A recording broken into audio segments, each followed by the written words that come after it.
Drop that intro, baby. Love it, love it, love it. What's going on? It's Whiskey Wednesday night, and tonight I am so fucking pumped. We're going to have an awesome show. Guys, after popular demand, you guys had such a good time with the best bottle design episode that we did several weeks ago, where we kind of pitted a bunch of different cool, like the best bourbon bottle designs of today. And I know a lot of you in the chat, and I got a lot of comments afterwards that said, hey, Jay, you should do one with some dusty bottles. So I figured, you know what? Let's do that. So, of course, I had to bring in Dusty Dan, the man himself, who's the king of Dusties, to help me out in sourcing some really cool bottles that he's seen. We'll bring him on a little bit. But tonight, we're going to have another little tournament here. I didn't make a bracket, a pre-filled bracket for this because I'm just not sure. I mean, even myself, I wasn't familiar with a few of these bottles. I had seen them. I've seen some of these bottles in photos, and I've seen a couple of them at Bardstown Bourbon Company in their whiskey library that they have. But I haven't, I wasn't sure how familiar a lot of you were out there. But I did put up a blank. So if you're at the top of the chat, there's a blank bracket if you want to print it out and kind of write down and follow along, or see if you can guess the winner as we're going through them, as you see the matchups. The list of the bottles is actually in the description of the video. So if you guys look below, you'll see the 32 bottles that we're going to be putting head to head to see which one wins out. So it should be a fun night. We're gonna make some polls in the chat, have you guys vote, and then from there we'll see who ends up winning. But first, before we do that, let's say hi to everybody in the chat here. A bunch of people coming in, hanging out. Top Dog, Univ Poke, Ben Hernandez, Angela Good is here. Angela's sipping on the M&J Rare Character. Lively cornucopia of flavors, she says. Yummy. Yeah, it's a hell of a damn good bourbon. I'll tell you that. I actually have mine right here. This is my second bottle. I've put in kind of a pounding on these. It's not going well. I'm trying to hold on to it a little longer. Mike Franklin is here. What's going on? Blind Squirrel. Tim Cornet. What? That's right. Everyone's in for some fun. Everyone, hope you're paying attention because you're going to be voting tonight. Should be a fun night. Donner Pass Whiskey. What's going on, buddy? EJ is here. The Love Boat Captain's here. How you doing, Love Boat? The Love Boat. Oh man, I don't when I see that I just want to sing it. Patrick Cohn, what is going on, buddy? I love this. Some of the elder statesmen hanging out in the chat tonight. I love it. Some of the OGs. Christopher David is here. What's going on? Jeff Perkins. Anthony Orlando. What's going on, man? Nice to see you. Slap Shots in the house. JG, of course. Sugar Kitty. What's going on? Mike from Sunday Evening Scotch. Everybody raise your glass for Mike. Sunday Evening Scotch. His first barrel pick. Just launched today, Sunday Evening Starlight. I don't know if any are available, Mikey, but I would imagine they're doing pretty well. Really unique barrel from Starlight. Congrats on that, man. Big Vic's Backyard is here. Let's see. Icy 86, Robotic. Adam Hinson's in the house. Mark Mace. Just a bunch of people. Hey, there's Dusty Dan. He's chilling in the back. Apple Crow's here. Nick Foles. Let's see. Lori Lane is here. Well, how you doing, Lori? Nice to see you. Cool Running in the house as well. Karen B. Ford. Of course, Richie Z, the ultimate OG. Darrell. What's going on? Darrell was on Instagram Live going crazy about the Nashville Houdini pick with Jeffrey Wackattack. Nice to see you guys. Stacy H. What is going on? My Columbus sister. Kenneth Rathburn is here. What's going on? And a bunch of other people coming in. I see Todd Ritter. Man, a bunch of other people. Did I see Rarebird too? Julie L. Oh shit, it's Cool Running's birthday. Happy birthday, Cool Running. Raise your glass to Cool Running. Cheers. Ooh, I got some good stuff in that glass. Roscoe P. Coltrane is here. And a bunch of more coming in. I can't even keep up. All right. First, before we get started, hey, MW from Brooklyn, New York. What's up, Brooklyn? Man, I miss Brooklyn. Adelio Samuels is in the house. What is going on, buddy? All right. Without further ado, we're going to bring in the man, the myth, the legend himself. it's Dusty Dan. What's going on, buddy? What's going on, Dusty? Hello, everyone. So I recruited you after I kind of gave you this idea, and you were all about it. You're like, yeah, let's do it. Without a doubt, man. That's right on my alley. So I'm glad you reached out to me. I'm excited to see the results from tonight. So I figured what we can do here is, as we go through the matchups, I would like, since I have some knowledge of a lot of these bottles, but you probably, since you're a Dusty hunter, you might have a few more tidbits you can offer to the crowd, can learn a little bit about these bottles, what their significance was, and just be a fun night of like voting, learning a little bit, kind of a whiskey geeky night tonight. So yeah, man, I'm ready. So I mean, I gotta ask, for this type of Dusty bottle tournament, what do you have poured right now? I actually just got I poured the JW Dan, the 50th. The American Legion. Yeah, the American Legion pick. Yeah, the 50th anniversary. Yeah, that's nothing. That's just it's 10 years old. It's got the top of the decanter is actually a pourer too. So cork's still solid in it. It's a delicious pour. It's an absolutely delicious pour. Yeah, it has that old. As part of the giveaway tonight, I'm going to actually give away a sample. For someone to win. So Dusty's giving away samples. Yeah, man. All right. Yeah, that cork is pretty cool. And that bottle itself might be in the tournament tonight. Uh-oh. So, just might. It just might. Yeah, that cork is cool. So what I'm going to do, guys, is I'm going to set the chat up here because I need to get some polls in here, get them ready. Let me see here. Let me remove that, and then let me set the mood with a little music here.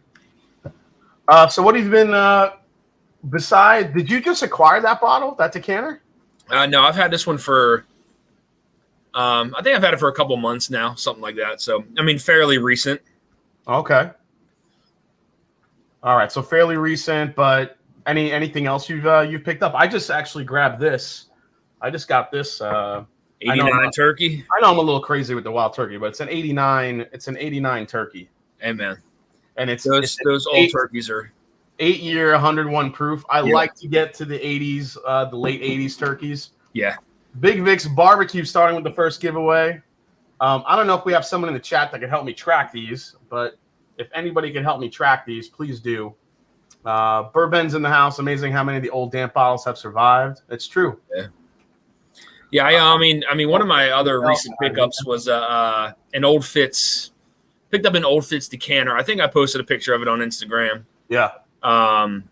Cork broke. So I'm gonna have to wind up pushing it through. But it is what it is. It happens with some of those. Eve Lucky is here too, also from Brooklyn. What's going on, Eve? Nice to see you. Thanks for hanging out tonight. Fifth quarter tailgates here. Man, a bunch of people coming in here. We'll do a couple sample giveaways tonight. So if any of you guys want to get in on it, just throw any super chat in, and we'll get you for some. I have a 1980 Beam I might throw in there. Maybe some of my old Austin Nichols at Wild Turkey. Yeah, we got some Dusties for days here. All right, Whiskey Mountains. She's gonna track tonight. Oh, thank you, Whiskey Mountains. Yeah, I didn't bring a ton of them with me, but no, I might have some that are in the tournament. We'll see. I'm sure the Chessman is in there. Okay, yeah. I wanted to actually bring up. We'll talk about the Whiskey Mountains and what she's doing for her Alzheimer's fundraiser that she's doing. Actually, Whiskey Mountains, if you can you send me that graphic about your event through Facebook, through Messenger? This way I could easily throw it right into the show here. I appreciate it. All right, guys. So I'm going to restore the chat in here because it'll be a lot easier. Mark Mace coming in with his super chat. Thank you so much. All right. Looks like we're ready to go, man. All Jason, right. What do you have poured right now? Oh, yeah. What the hell do I have poured?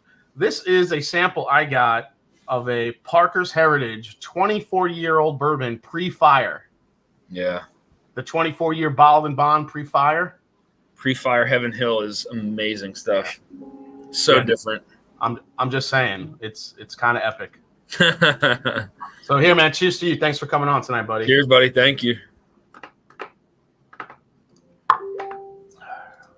Oh, there's a whiskey raffle info. Let me update this, upload this so I can. Eve Lucky with a super chat, $20. Thank you so much, Eve. All right, here we go. So, again, dusty bottles tonight. I got to ask you this, Dan. At what cutoff do you consider it a dusty? What's the year right now you consider it a dusty? I know people joke about it, like if it's like 5 years old, it's a dusty. No, I mean, that's not the case anymore. To me, I mean anything past, I mean anything through like the late 80s is where my cutoff would be. So nothing in the 90s for you. I mean, technically speaking, I mean, yeah, you could go into the 90s, but like to me, that's just like that's kind of where I would cut it off at. Would be I think to me, I think I have like a hard cutoff at like 1995, mid 90s. If you're past 95, you're still not a dusty yet. I think 95 and older.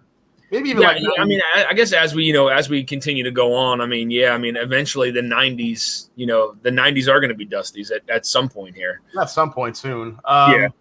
So real quick, guys, before we get into the first round of the tournament, I want to bring everyone's attention to the Alzheimer's fundraiser whiskey raffle. This is July 10th, so mark it on your Google calendars.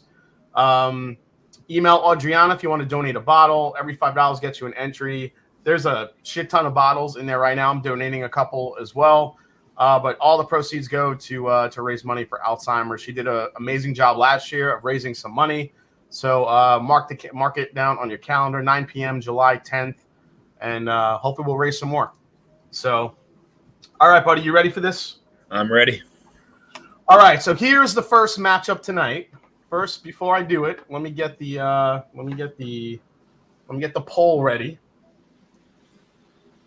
All right. Let's see here. All right, Turkey versus this one for our first one. I'm not sure how it's going to go, but we'll see how this goes. Okay. First, I'm going to show it to you, and then I'm going to ask the community. So here comes the first matchup. If you have your brackets right now, you guys could start filling it in. Here is the first matchup of the night. Four Roses from 1965. Now, this is kind of like the what do you call it? The inspiration for the Al Young bottles. Yeah. That's their American blended whiskey versus the Wild Turkey Cheesy Gold Foil. All right, I'm putting the poll in right now, so you guys can start voting. Which one do you like best? Dusty, what are you thinking for your vote? Where are you leaning on this? I don't know. As much as I love the Wild Turkey Cheesy Gold Foil, and it comes in that gold label and the gold can, there's something so classic about that Four Roses bottle. Yeah, I agree. I mean, again, I mean, it was the inspiration behind the Al Young, but the Cheesy Gold Foil really is a cool, it's got a cool label to it. I love the tube. But for me, I think the old school classic Four Roses would probably take it. Let's see. Right now, right now, the Four Roses is in the lead. 90 votes in. The Four Roses, 1965. Oh wait, it's evened up. It's 50-50. What? Yeah. Wow. That blew my mind. I thought people were going to go all crazy for the Cheesy Gold Foil. So did I. The Four Roses is keeping it tight. Keeping it 108 votes in. We'll let it go for like another minute here, guys. Take a good look-see. Yeah, some of those some of those old classic designs are they're so hard to pass on. I mean, I've seen a few of those on secondary, and almost pulled the trigger on one of them, but Oh, really? yeah. Well, I mean, yeah, the whole blended thing, I'm not a huge fan of, especially if there's a lot of the grain neutral spirits in there. It just doesn't taste right. oh yeah, I could see that, man. I could see that. All right, so I'm gonna close this here. Oh, I can't even close it yet. Come on, guys, get your votes in. It's still 50-50. What? Yeah, we need a deciding vote here. It's too close right now. Divided. It is 50-50. 131 votes right now. I'm gonna have to keep it open a little bit. See if a winner emerges. If not, we're gonna have to make the call. and for a lot of you who don't know, some of the older Four Roses were actually distilled in my hometown city of Baltimore, right over there at the Seagram's distillery, Jason, right by the Guinness factory. Oh, really? Oh, yeah. Shit. So that's kind of cool, man. All right, let's see here. Let's check it again. Oh my God! It went back to. Oh wait, the cheesy gold foil is taking it. I'm ending it right there. We have a winner. 51% to 49%. Just slightly goes to the cheesy gold foil. Yep. That went way closer than I thought it would. All right, turkey cheesy gold foil moves on. That doesn't give me hope for the next matchup when it's going to end, where it's going to end up. Oh man! All right, let's go to the next one. Next matchup. I'm trying to see which one that is. Oh, all right. This one will hold a special place in your heart, Dusty. Uh-oh. I know it will. All right, let me set up the next poll here. Here we go. It's going to be. Let's see here. Yeah, so if you remember when we were in Kentucky, the Four Roses pick, that old Four Roses bottle that was up on the shelf, that one was out of Baltimore. Oh, really? Yeah. Yep. All right, let's see here. I got that. Okay, yeah, this is gonna be good. All right. Never mind. I had the wrong one up. Let me set this one up here. All right, here we go. Pick one. And then, this bottle I have some background on, guys, so you can check it out. Remember, you're just voting on the bottle design in itself. So let me throw this up here. Batch up number 2. OGD 114, the original bottle, versus the Captain's Quart Kentucky Tavern. Yep. And for those who don't know, that Kentucky Tavern Captain's Quart was at the time one of the only bottles shaped like that. So it was something that was very unique to the industry at the time. Yeah, and this is from Glenmore Distillers. Glenmore, yep. So this is Glenmore. Now remember, Glenmore was one of the original. Glenmore was one of the chosen few that got to distill during Prohibition. Yes, yeah, for medicinal purposes. Yeah, Glenmore was making some of that medicinal whiskey for folks. Yep. Paper label. It had an Indiana excise tax stamp on it. Yep. Which was pretty cool. It's a beautiful bottle, man. It's absolutely beautiful bottle. Yeah. Yep. Really interesting. One I wish I had, but I do not. Let's see. I got to go back and see if we missed any super chats. Let's see. Mark Mace, Eve Lucky, we saw that. Top Dog, Eric Gunderson. He says, cheer, Jason, Dusty Dan. I'm looking forward to this all day. Well, welcome in, man. Patrick Cohn shared Grape Bait with friends. It was quite popular. Has a major dent in it now. Glad you enjoyed the Grape Bait, man. It's a super crushable whiskey. Hey, Beyond the Row is here. How you doing? Great channel to check out, guys. Ben Hernandez, we're a good place to find some old Dusties. I think the days of hunting Dusties is kind of over, don't you think? You can't just walk in anymore and find them. The only things that I've found / heard of finding is some 80s old granddads. But as far as like the really dusty stuff, I mean, estate sales are places you'd be very surprised at what you can find in an estate sale. There are liquor stores that have some older bottles. They've been hunted now for for the longest time. So, and then you always have the secondary market, but you're gonna pay for what you get on there.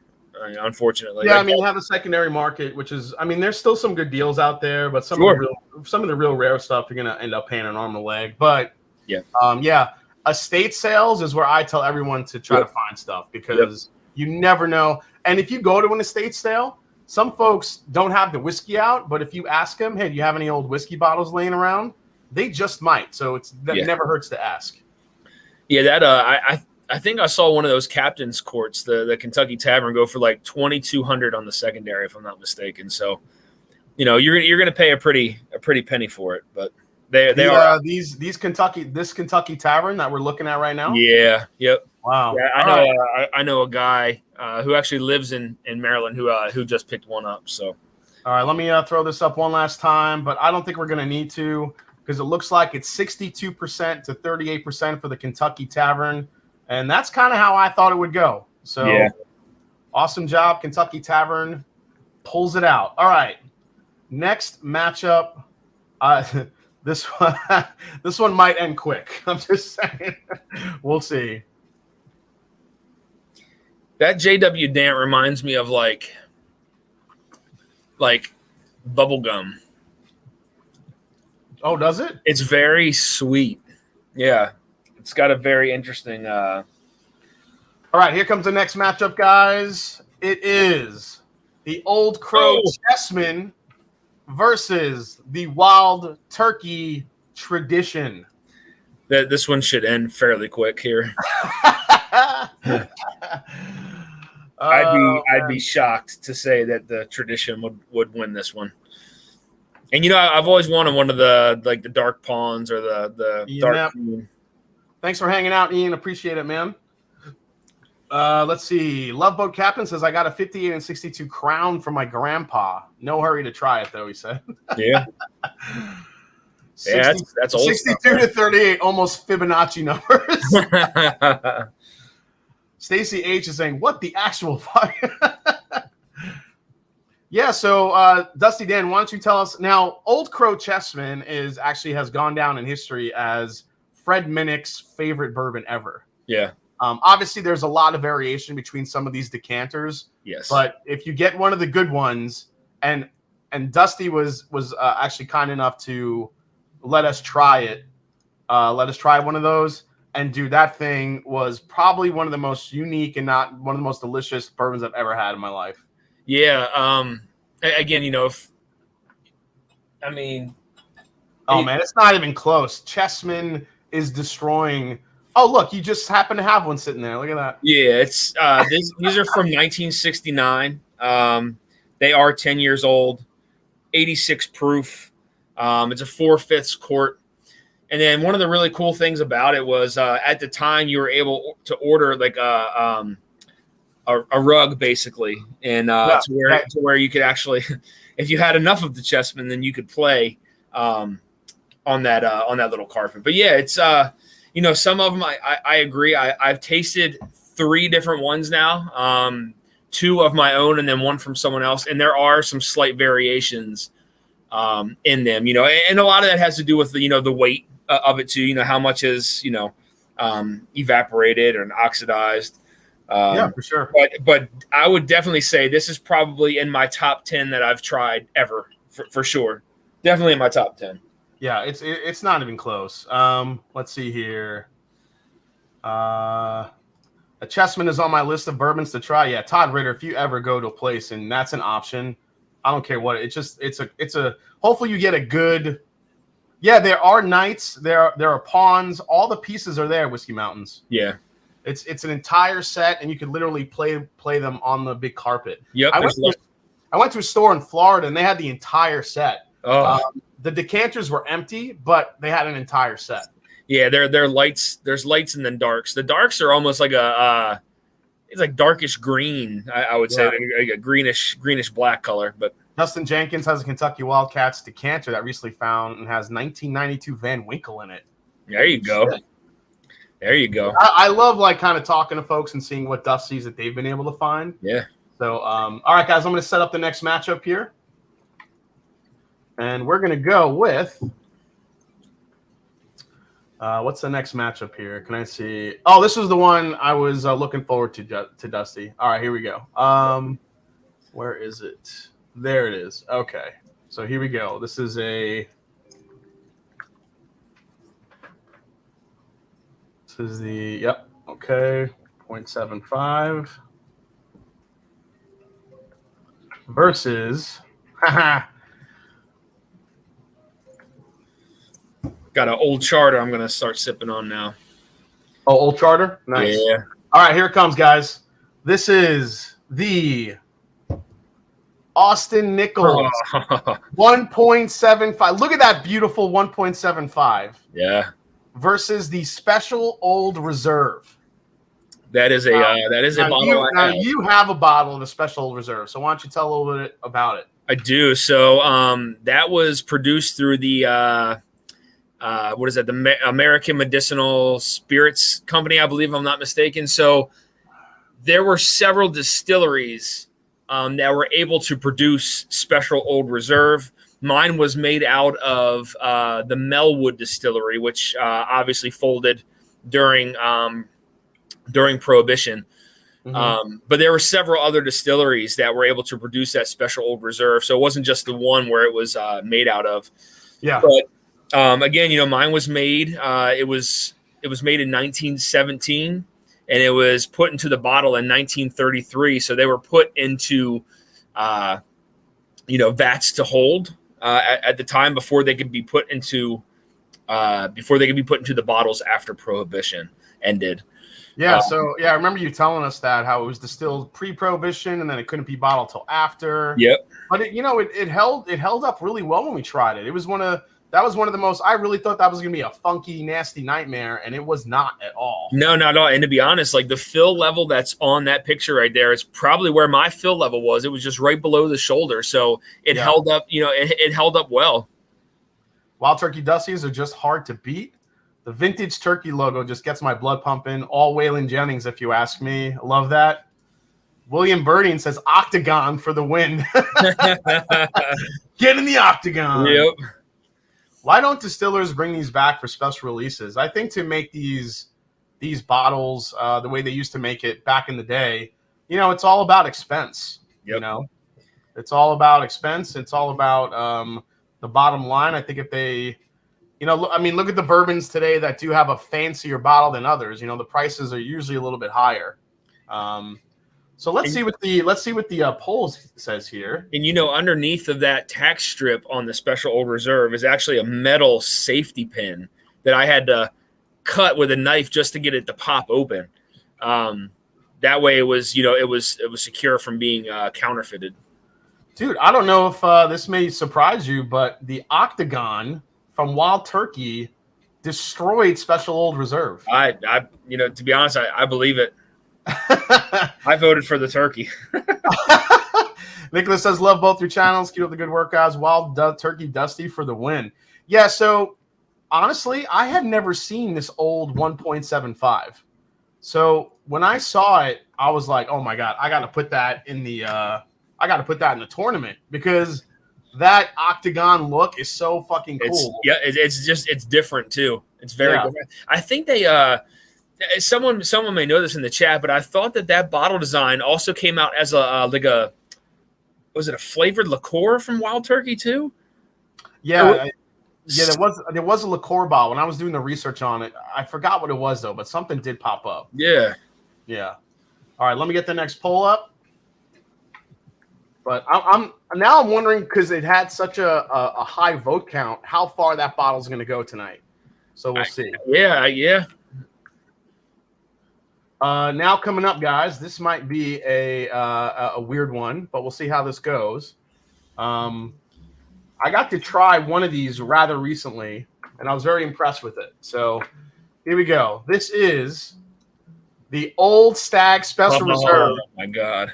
Versus the Old Crow Traveler Fifth. Have you seen this Traveler one? Yeah, dude, that thing is awesome. It's so cool, and the bourbon is delicious. Yes. Yeah, I've actually had and to be honest with you, to be very honest, they're still a little pricey on the secondary, but they're only in like the $300 range, so it's not anything that's like staggering. Now that Stagg, on the other hand, you're going to be forking out some coin for that one. Ian Neff says Old Crow or Old Spice. Oh man, that Stagg that's an amazing bottle right now. There. That Stagg, that's one of the probably like the ultimate. Like if you're a Dusty collector, that's like an ultimate Dusty unicorn. That's an ultimate Dusty right there. That is that's an amazing bottle. Like I say, you're forking out a couple G's for that bottle right there, easy. Top Shelf says, man of both, but Stagg for me. Yeah. I mean, just like the Old Crow is cool, but then like look at the engravings and stuff on the. That's what you got to look at that old Stagg. You got to look at the detail in that bottle. I mean, I just wanted to put that Old Crow in there because I thought how interesting it was. I didn't think it would do, and I finally actually got to see one in person when I was at Perry's meetup for This Is My Bourbon podcast. Why does that Old Crow look like a stick of deodorant? Says Darrell Stewart. Dude, you got to remember, it's like this little, like tiny bottle. It's like this little bottle like that. It's literally just for traveling. Yep. So this was like before all the sample bottles and all the stuff that people use now. You could just take that little Old Crow, throw it in your bag, and travel with it. It's crazy. Actually, this was a lot closer than I thought. Oh no, maybe not. I'm sorry. The Old Stagg Senior is Special Reserve. It's killing it. All right. Yeah. Now I remember I had I never tried any like a Stagg like that, but I did have one that was 6 years old. It was just a little like a mini, and I tell you what, that was a damn good pour, man. Yeah. All right, we're going into the next one here. Let's see, where is it at? Yeah, Bourbon said he wanted to see Echo Springs make the list. Hasn't seen one on the market lately. Yeah, Echo Springs. Yeah. All right, let me go to which is the next one here. Okay, got it. I can just find it in here. Blaine said Old Crow Body Wash limited edition. All right, let's go to. All right, this one should be fun. All right, so I just discovered this bottle when I was looking up bottles, and this is going to be. Yeah, let me grab this. So.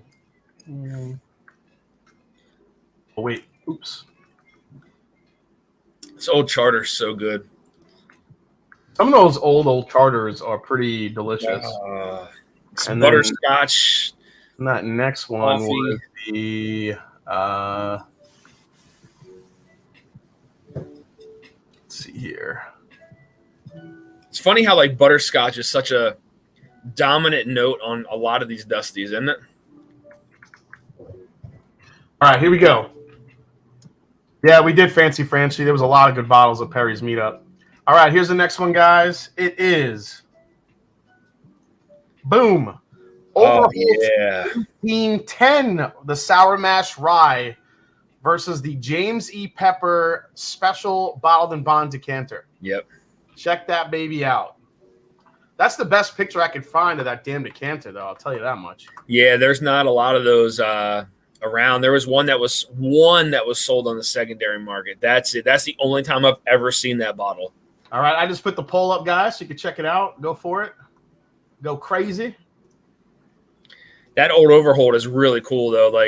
Have you ever had a bottle of that? Not of that Old Overholt. I do have two bottles of Old Overholt, but not the 1810. Okay. That's not a bottle that pops up too frequently. Because I don't. Now here's the thing with that one. I don't think that one was made out at Broad Ford, Pennsylvania. I think that may have been a Cincinnati, Ohio release, if I'm not mistaken. Okay. But I don't think that was made out at Broad Ford during the Broad Ford times. Because Broad Ford is really the Overholt that you want. The one that's really sought after is anything from Broad Ford, Pennsylvania. I just like that that glass medallion. Now, you guys might think that like that's wax on the front of that Overholt bottle, but it's actually like it's an embossed, or I should say it's a raised glass medallion with embossing on it, which I thought was really kind of cool. So, man, James E. Pepper is destroying this poll. So that, I mean, the pepper is, that there was a bottle, and trust me when I tell you. So just so that a lot of people know, the James E. Pepper, there's not a lot of releases out there from Pepper. They were only around for a very short period of time. The old bottles, that is. So when you find, I've seen two bottles of Pepper on the secondary market ever. One of them was that bottle, and then one was a one from, I want to say, the early 50s. Those are the only two bottles of James E. Pepper I've ever seen on the secondary market. So they're few and far between. This is a good question. What's your favorite recent release that reminds you of a Dusty? Ooh. The closest thing I could remember to tasting a Dusty was I actually have it up there. That W.H. McBrayer bottle that I have back there, batch 1, that has like a butterscotchy Dusty note. And honestly, I'd hate to say it, but our pick, this rare character pick that we did, it had, because I think it was aged in those old Taylor warehouses. It has a little bit of like a butterscotchy dustiness to it. Yeah. I don't know, man. That's a great question. Yeah. Oh yeah. Look, Todd said it. McBrayer. Yep. I don't know if I've tried that or not. I don't know if I've traded Todd samples. I can't remember if I've tried that or not. All right, this one is going to be controversial. You ready for this one? Austin said, "Ever had a Dusty that just straight up sucked?" Yeah, I've had. Oh yeah, for sure. Yeah. I had a Dusty. It was an old. It was a Beam, and I don't know what happened to it, but it got like almost sour. It was just gross. Ooh. Yeah. Yeah, I've had and you can tell too. Like sometimes you'll get cork rot.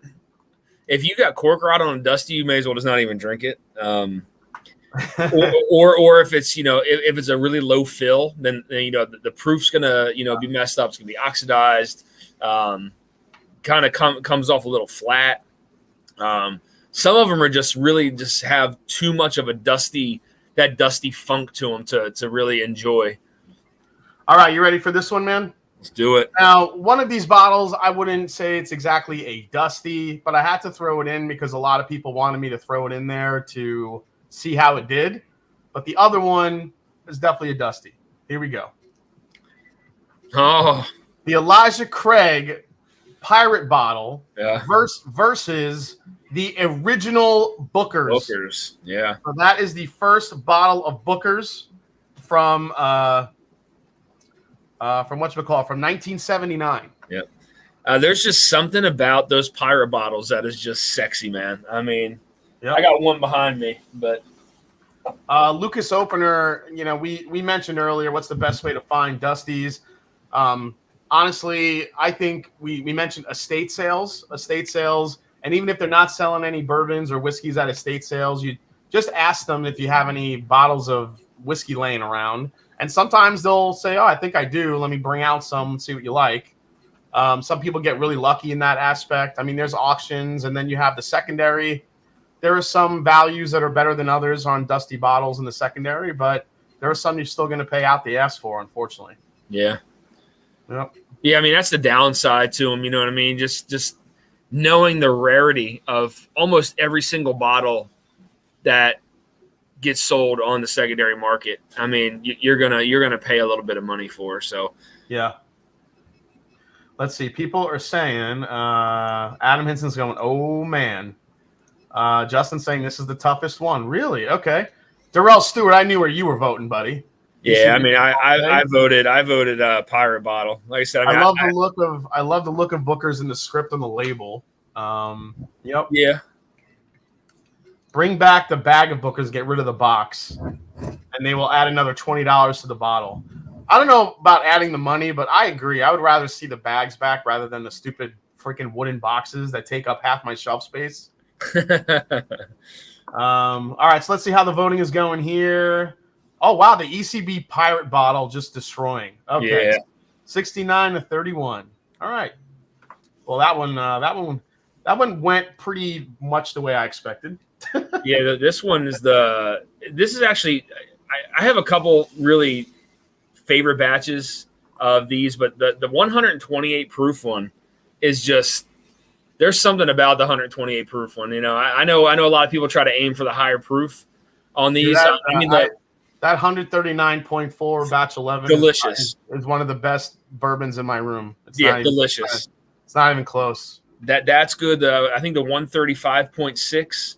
I have the hazmat at home. I haven't opened that one yet. And then this 128 is just ridiculous too.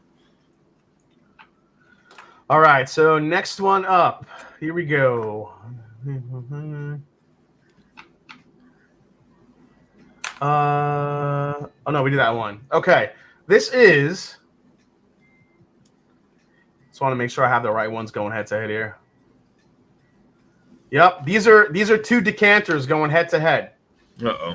So this will be good.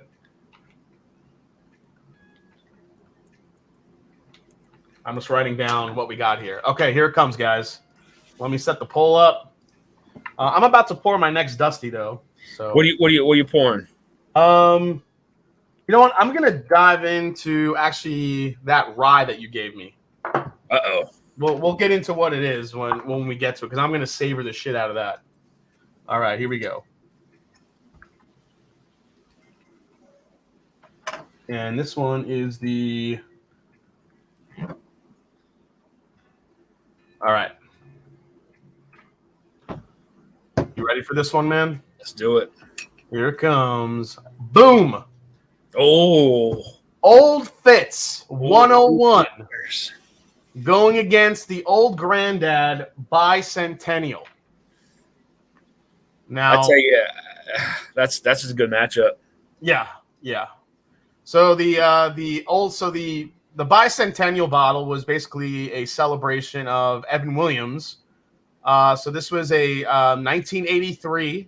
I'm sorry, that's not the Evan Williams. My bad. The Old Fitz. Got my tabs mixed up here. Yeah, the Old Fitz. Yeah, the Old Fitz was a release in whatchamacallit in the Bi-Centennial's from 76. Yeah. So that's to celebrate the Bi-Centennial of the United States, so 1976. Yep. So they brought that out. And that Old Fitz 101 decanter is from the 70s. And that is some magical bourbon. When I was in Kentucky, I was with the Shelf Turds with David and Kira, and we did a tasting at Justin's House of Bourbon. Yeah. And they had just put that, they had just gotten a bottle of that Old Fitz 101 that day, and they actually put it in our tasting. Oh, that's awesome. So we got to try one of the most buttery, delicious whiskeys I've ever had. Crazy. So we have two decanters going head to head. Just want to see what you guys think. OGD all day. That's a tough one. The OGD looks like a mini club.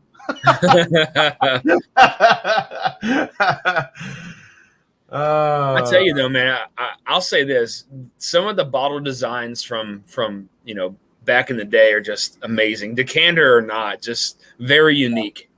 Yeah, this one's going to be close. I think a lot of folks are going to be a little mixed on this one, and so far the voting is going that way. Yeah, Fancy Franchi in the chat. She had the Old Fitz with us. She did the tasting, and holy shit! Yep, the Old Fitz. I personally, out of that whole tasting, was my favorite. Agree. Tough call in the battle, but Captain Ice is going with OGD. MW says OGD looks like a toilet plunger.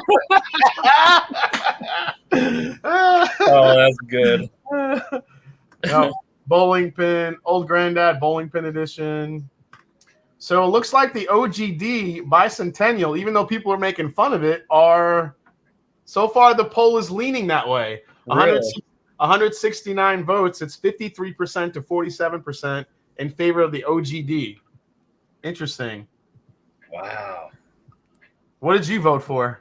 I voted for the Old Fitz. Yeah, I would have went Old Fitz too. But it's getting closer now. I think we're I think we're shifting the narrative a little bit. Oh, now it's getting closer. 177 votes. I'm gonna let this one run for a little longer here. That's so funny. Isn't that cool? These comments are great.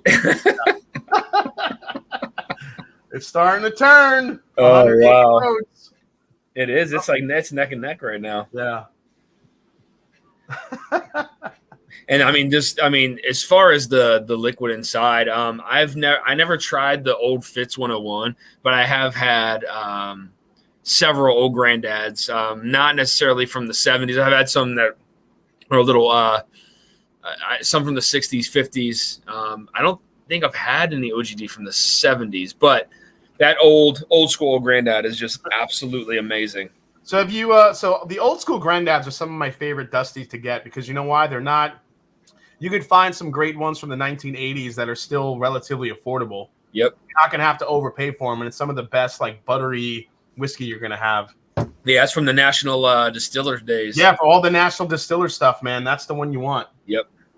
What is the origin of 101? Is it just a differentiated from the bonded? Let's see here. Thought I pulled something up on that old Fitz 101. So it's a 10-year-old whiskey. I know that. It's a 10-year-old bourbon. And when we tried it, I'm trying to remember what the kind of the story was on it. I believe it's Stitzel Weller. So it's got some that butteriness to it. Let's see here. Aged 10 years and bottled in 1970s to 1985 at an unusual 101 proof. At this period, the distillery had been renamed Old Fitzgerald after its flagship brand. Yep. Crazy. That's old Stitzel Weller stuff in there too. Yeah, it's all old Stitzel Weller stuff. So, yeah. And I mean, it you know, I hate to go crazy for all the Stitzel Weller shit, but that stuff was really delicious. Oh man, I have a couple bottles that are some old, Stitzel Weller, and I can't say anything bad about it. So, well, right now it's tied 50-50. So 199 votes in. If you guys haven't voted yet, get a couple more votes in. This is really, I'm surprised. I really thought this was going to lean heavily towards the old Fitz. That's but crazy. people are liking the bowling pin and the plunger, I guess. I've heard a couple other terms in the chat there too, but old Fitz looks like a perfume bottle from my grandma. Yeah, I mean, I could see that. The old Fitz does have a great Gatsby vibe too. Yeah, I give it that. Man, 201 votes. Oh, all right, I'm calling it. Yep, OGD. OGD Bi-Centennial takes it. That was as close as the Turkey Four Roses one. Yeah, that was good. All right, so I'm just gonna write butt plunger. Butt plunger wins. Oh shit! All right, so next one up, guys. I'm glad you guys are having fun. You having a good time, Dusty? This is fun, right? Oh man, this is great, man. All right, so next up, we're up to one of the ones I'm actually drinking right now. And I'm gonna throw up the picture here. Patrick Kahn said, "Do you feel that Dusties taste so much better due to different processes they had then, or oxidation over the years?" I mean, it's not necessarily that they taste better. I could go either way with that, but I mean, yes, the processes were very, very different from now.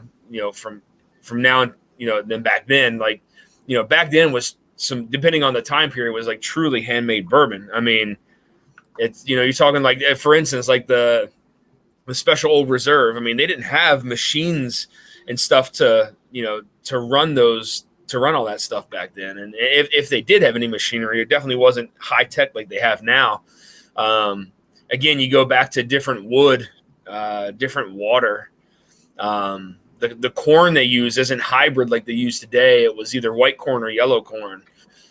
So, I mean, a lot of different variables come into play as far as the taste. And that's actually one of the things that's like the biggest mystery is when it was distilled, did it taste that way or did it take a turn and taste like that. For now, like, so that's one of the biggest mysteries is what happens, when it sits in the bottle for X amount of years.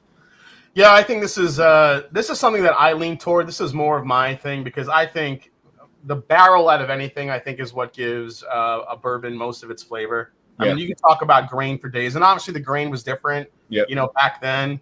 But really, it's about the wood. I think they were using much older trees. I think you just got a little bit of a different flavor to it. Today, they're cutting down trees faster than they can make bourbon. Yeah. So they're just, I just don't think you're going to get that type of flavor profile. I think you almost have to rely on the grains a little bit more these days to really kind of differentiate your bourbons and your whiskeys. All right, here we go, man. You ready for this one? Uh-oh. Let's do it. I'm drinking this right now. Here it is. Mount Vernon Straight Rye Whiskey versus the Jack Daniel's Gold Medal Decanter number 7. Oh, yeah. Isn't that cool? That's a good matchup, though. I mean, that Jack Daniel's is kind of slick looking, too. Isn't it? I'm not going to lie, yeah. But that Mount Vernon is that's a sexy bottle, man. And it's a bottle I own, so. So the Gold Medal Decanter came out in 1971. It was to celebrate. So it was the World's Fair victory. Mm-hmm. So to celebrate his old gold medal victory, Jack Daniel's created a special decanter to give as a gift to those who had helped make his award-winning whiskey when he won it back in 1904. So to celebrate that, Jack Daniel's made this special decanter to give as a gift to those who had helped make his award-winning whiskey. So they released a half-gallon replica decanter, very similar to the one that Jack Daniel's created back in the day when he gave it as a gift. Yeah, that's cool. Isn't that cool? So this is from that decanter's from 1971.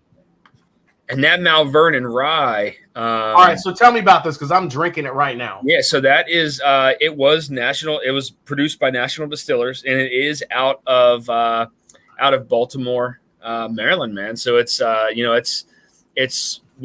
produced local. And they actually just released a new Mount Vernon Rye from a distillery in Maryland. It is 14-year MGP.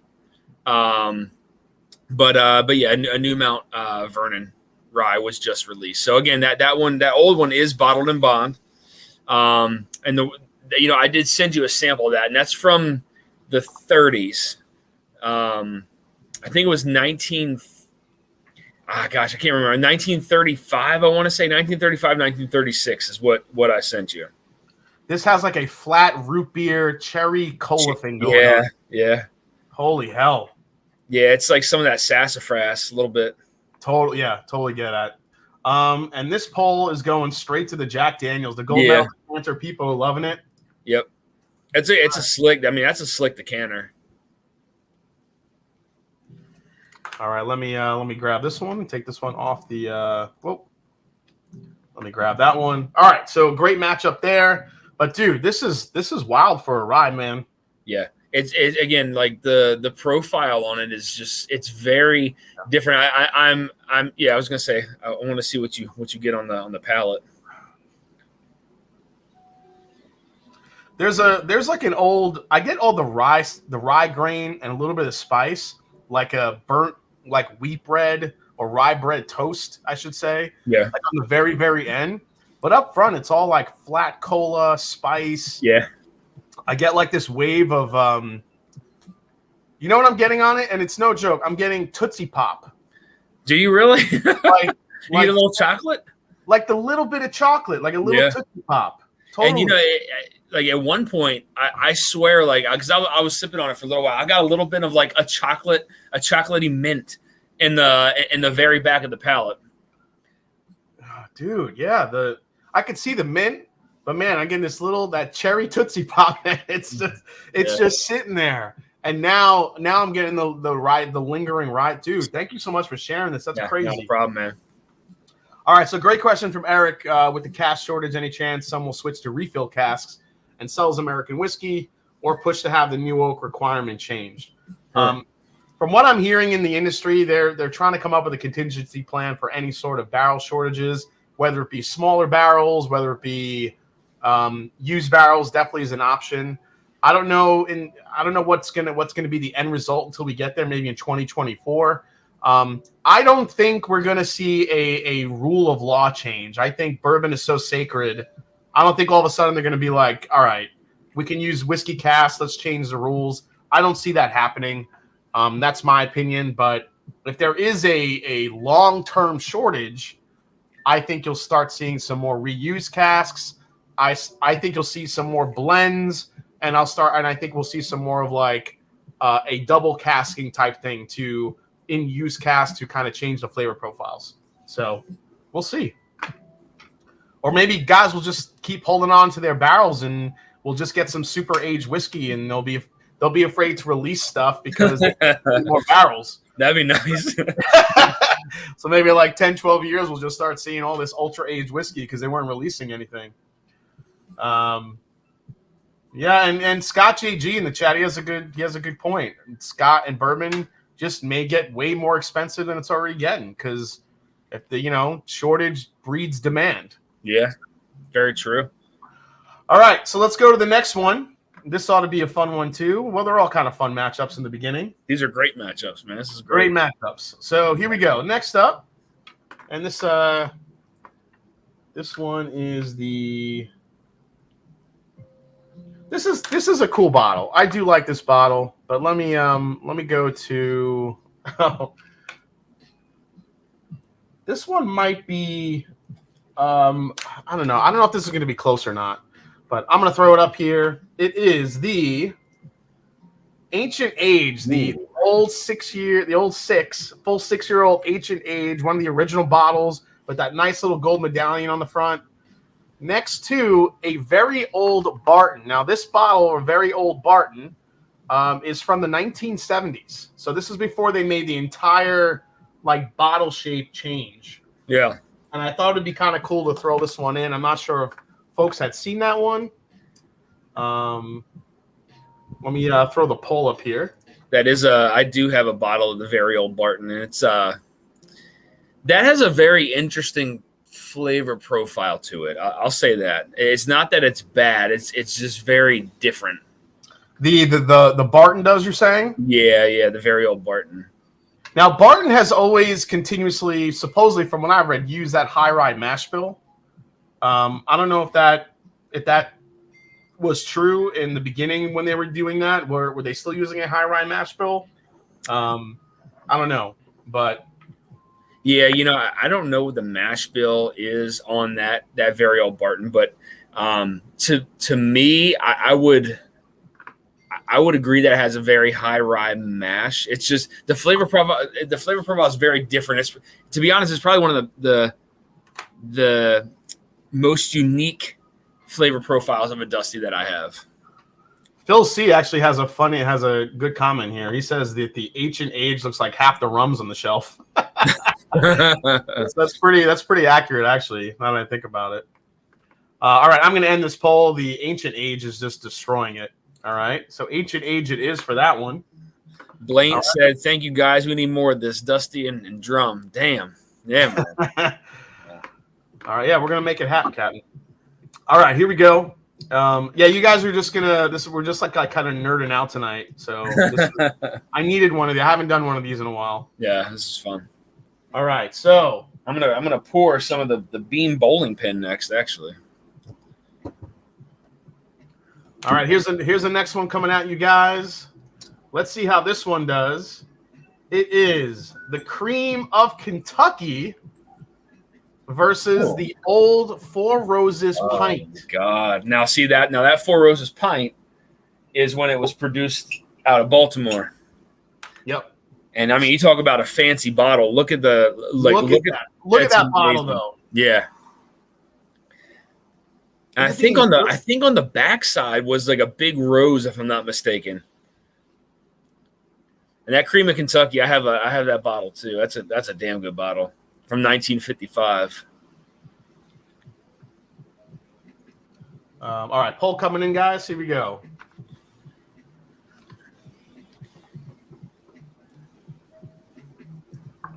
Now, I had that cream of Kentucky at Bardstown Bourbon Company, and it was hands down one of the best things I've tasted.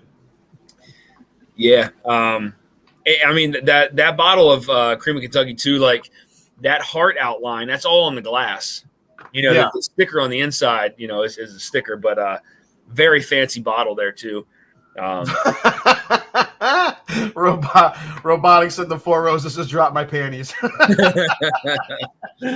Oh God! Cream of Kentucky would have beaten several earlier bottles, but got to go with the Four Roses. I agree. I mean, I think again, this comes down to matchups, but you know, if your bottle that you think it was going to win isn't winning quite yet, chances are it probably wasn't going to win down the line either. Yeah.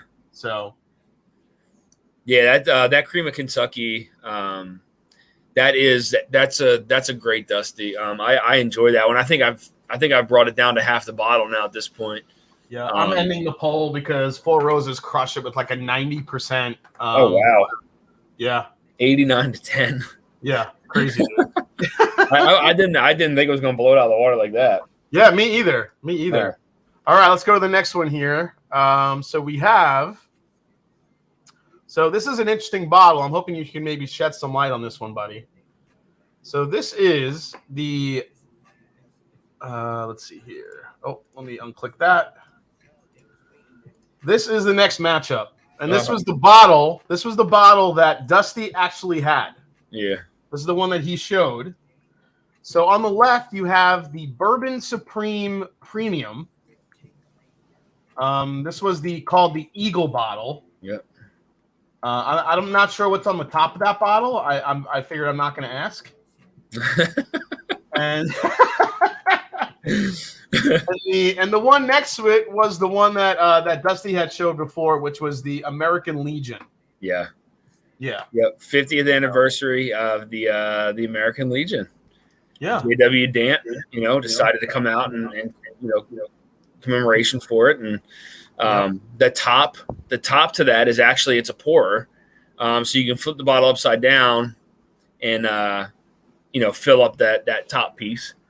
It's 10 years old. Again, produced by J.W. Dant.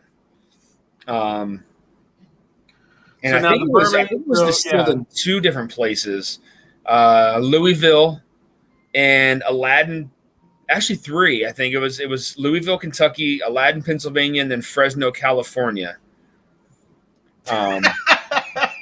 Thomas Parrish said, "My mom has one of those in the drawer at her nightstand." Oh God. So the Bourbon Supreme is a 6-year-old from the 1970s. Now it's produced by the American Distilling Company. Which was another Prohibition producer, correct? Yes, that's correct. Their distillery is owned by MGP. It's the old Seagram's distillery in Indiana. Yep. But it's apparently this was modeled after a bird-themed sculpturist, and I can't remember the guy's name, but I think he had some different things on his mind when he must have. Oh God. Now the JW Dant bottle is it's beautiful, man. It's a beautiful bottle. Yeah, the Dant Legion is definitely. Just the color of it. I mean that it's a beautiful blue color. You don't see a blue like that. No, I mean it's very rare.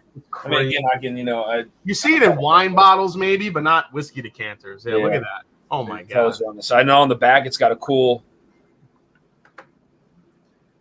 little eagle there into the glass. Yeah, that's badass. All right, we're going to matchup number 13 here. Here it comes. I'm not sure if this bottle has a chance. But I do kind of like the label. It is Bourbon Deluxe. Oh. I'm going to be honest, man. That the bottled and bond version of the Bourbon Deluxe is delicious. Let me create another poll here. But that 1776 Decanter, that's a beauty too. So the 1776 Decanter was that is a Tiffany box. Yep. If you guys are kind of noticing that, and this is from Seagram's. So this came out in 1976. Yep. This is a blended whiskey from Seagram's.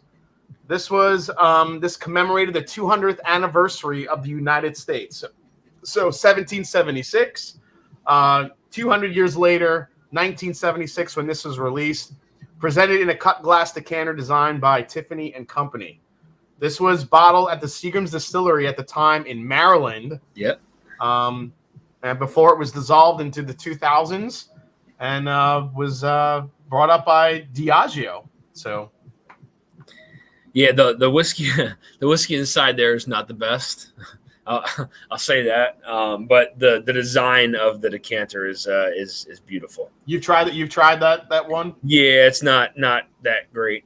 Well, when you say a blended whiskey already from back in that day, I'm not excited. Yeah, I mean, now don't get me wrong, there are some blended whiskeys from that are older that are good, but it just depends on that grain neutral spirit that's in there. If it's too high of a grain neutral spirit, it's nasty.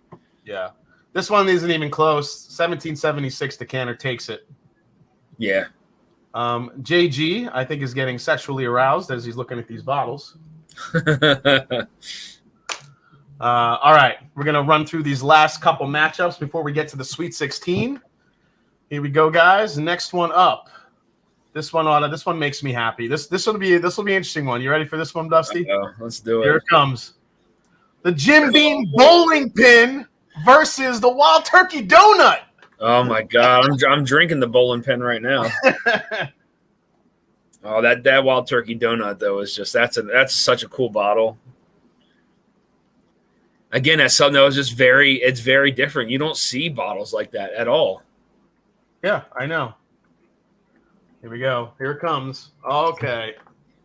People are they're like, what should I pick here? What should I pick here? And for those of you who don't know, on the bowling pin, the top piece is plastic and it has a pourer where you can just basically tip the bottle over and it'll come out the little spout on the top of that. It's on the back side of that picture of the bottle. Rob Zilla says, dude, I know it's Pride Month, but come on.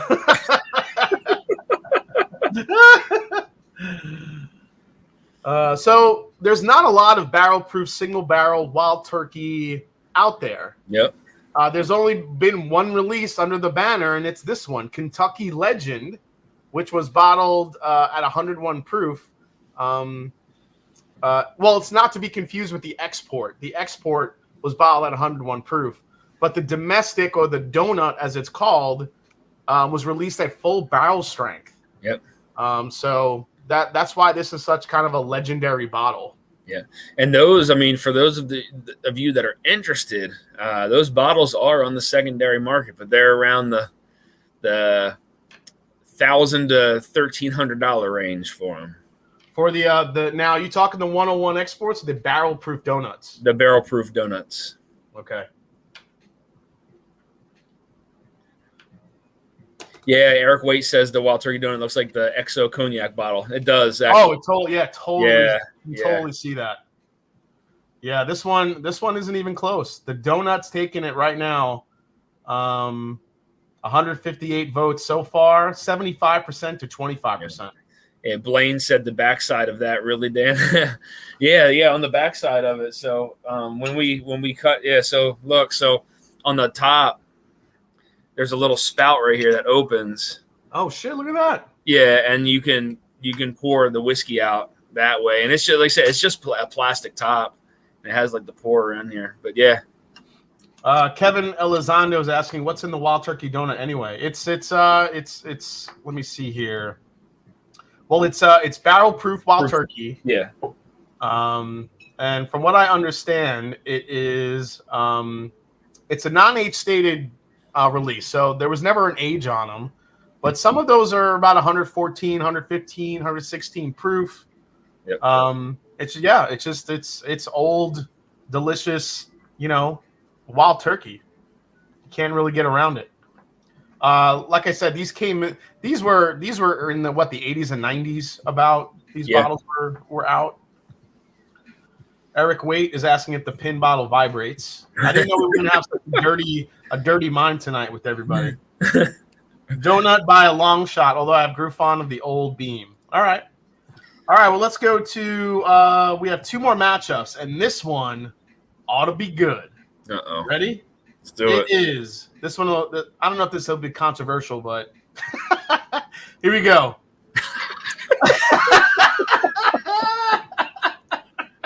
Actually, to be honest, that's a great matchup because they're both very unique. The Gold Vein, beautiful bottle.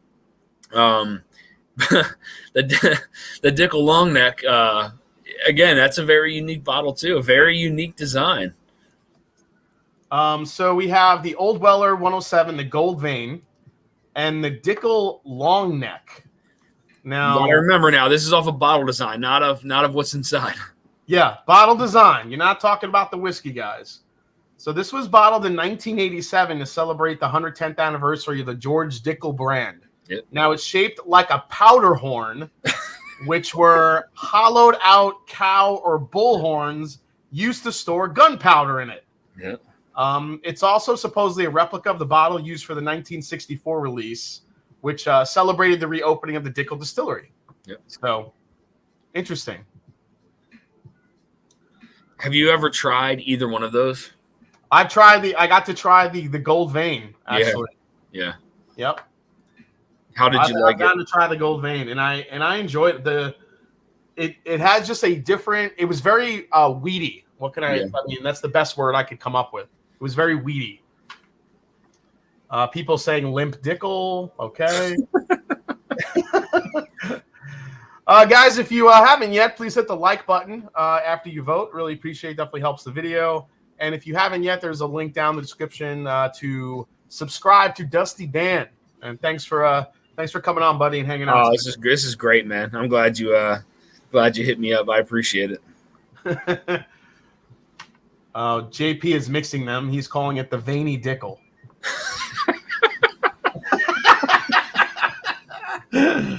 Oh my god. Okay, so this is actually a lot closer than I thought. People would run away from the powder horn, but the Gold Vein is only winning 52% to 48%. Wow. Actually, Eric, wait, yes, this is true. The Dickel bottles was used as a model in which Kirk drinks the Saurian brandy. It's the same bottle shape, so it was modeled after that Dickel bottle. So if any of you Trekkie fans are wondering where to vote, then you can lean maybe the Dickel. Yeah. Oh my God, the bottle is a stiff neck. It's a leaner wiener. And it looks like the Gold Vein is starting to pull away a little bit after 177 votes. Yeah, it's 53 to 47. It is a cool bottle. I mean, like Adriana said, if you zoom in on that and just see the kind of like that gold vein running through the bottle, it really is cool. And then the label on the outside reminds me of something that would be very, very old, kind of oldish looking and much older than the actual bottle itself. All right, I'm calling it, man. It's going to the Old Weller 107. All right. All right,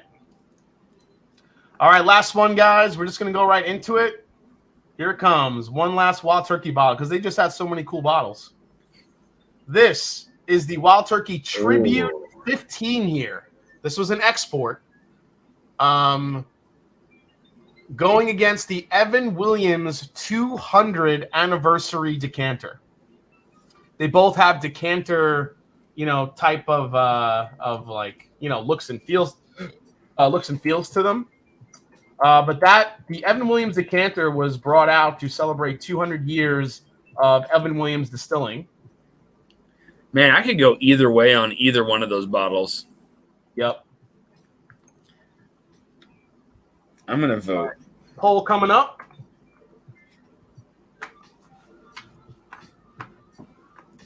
Now I don't have the Wild Turkey Tribute, but I do have an old Wild Turkey pick, a store pick from Big Red Liquors that has that same bottle shape. So these came out. The Evan Williams came out in '83. It's actually only 7 years old. The bourbon in that decanter. but it was released in 1983 to commemorate the 200th anniversary of distilling by Evan Williams himself. Yep. So, doesn't Scott have that bottle? Cool little story behind that one. I don't know. Does he? I thought he had. Or no, never mind. He has the Evan Williams 23 year. Oh yeah, I had that right. bottle too. I have a little bit left in that bottle. Loved it. Let's see. Where's it leaning here? Wow, the tribute. The tribute is leaning. Man, I've never had that Evan Williams. I said I haven't tried either one of those, but I do have a bottle that's similar to that turkey. And I've never cracked that open yet either. I've been tempted. Really? Yeah. It's getting a little closer, but I think Wild Turkey Tribute's kind of pulling ahead here.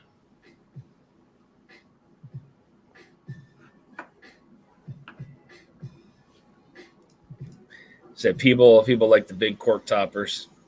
Oh, whoops. Yeah.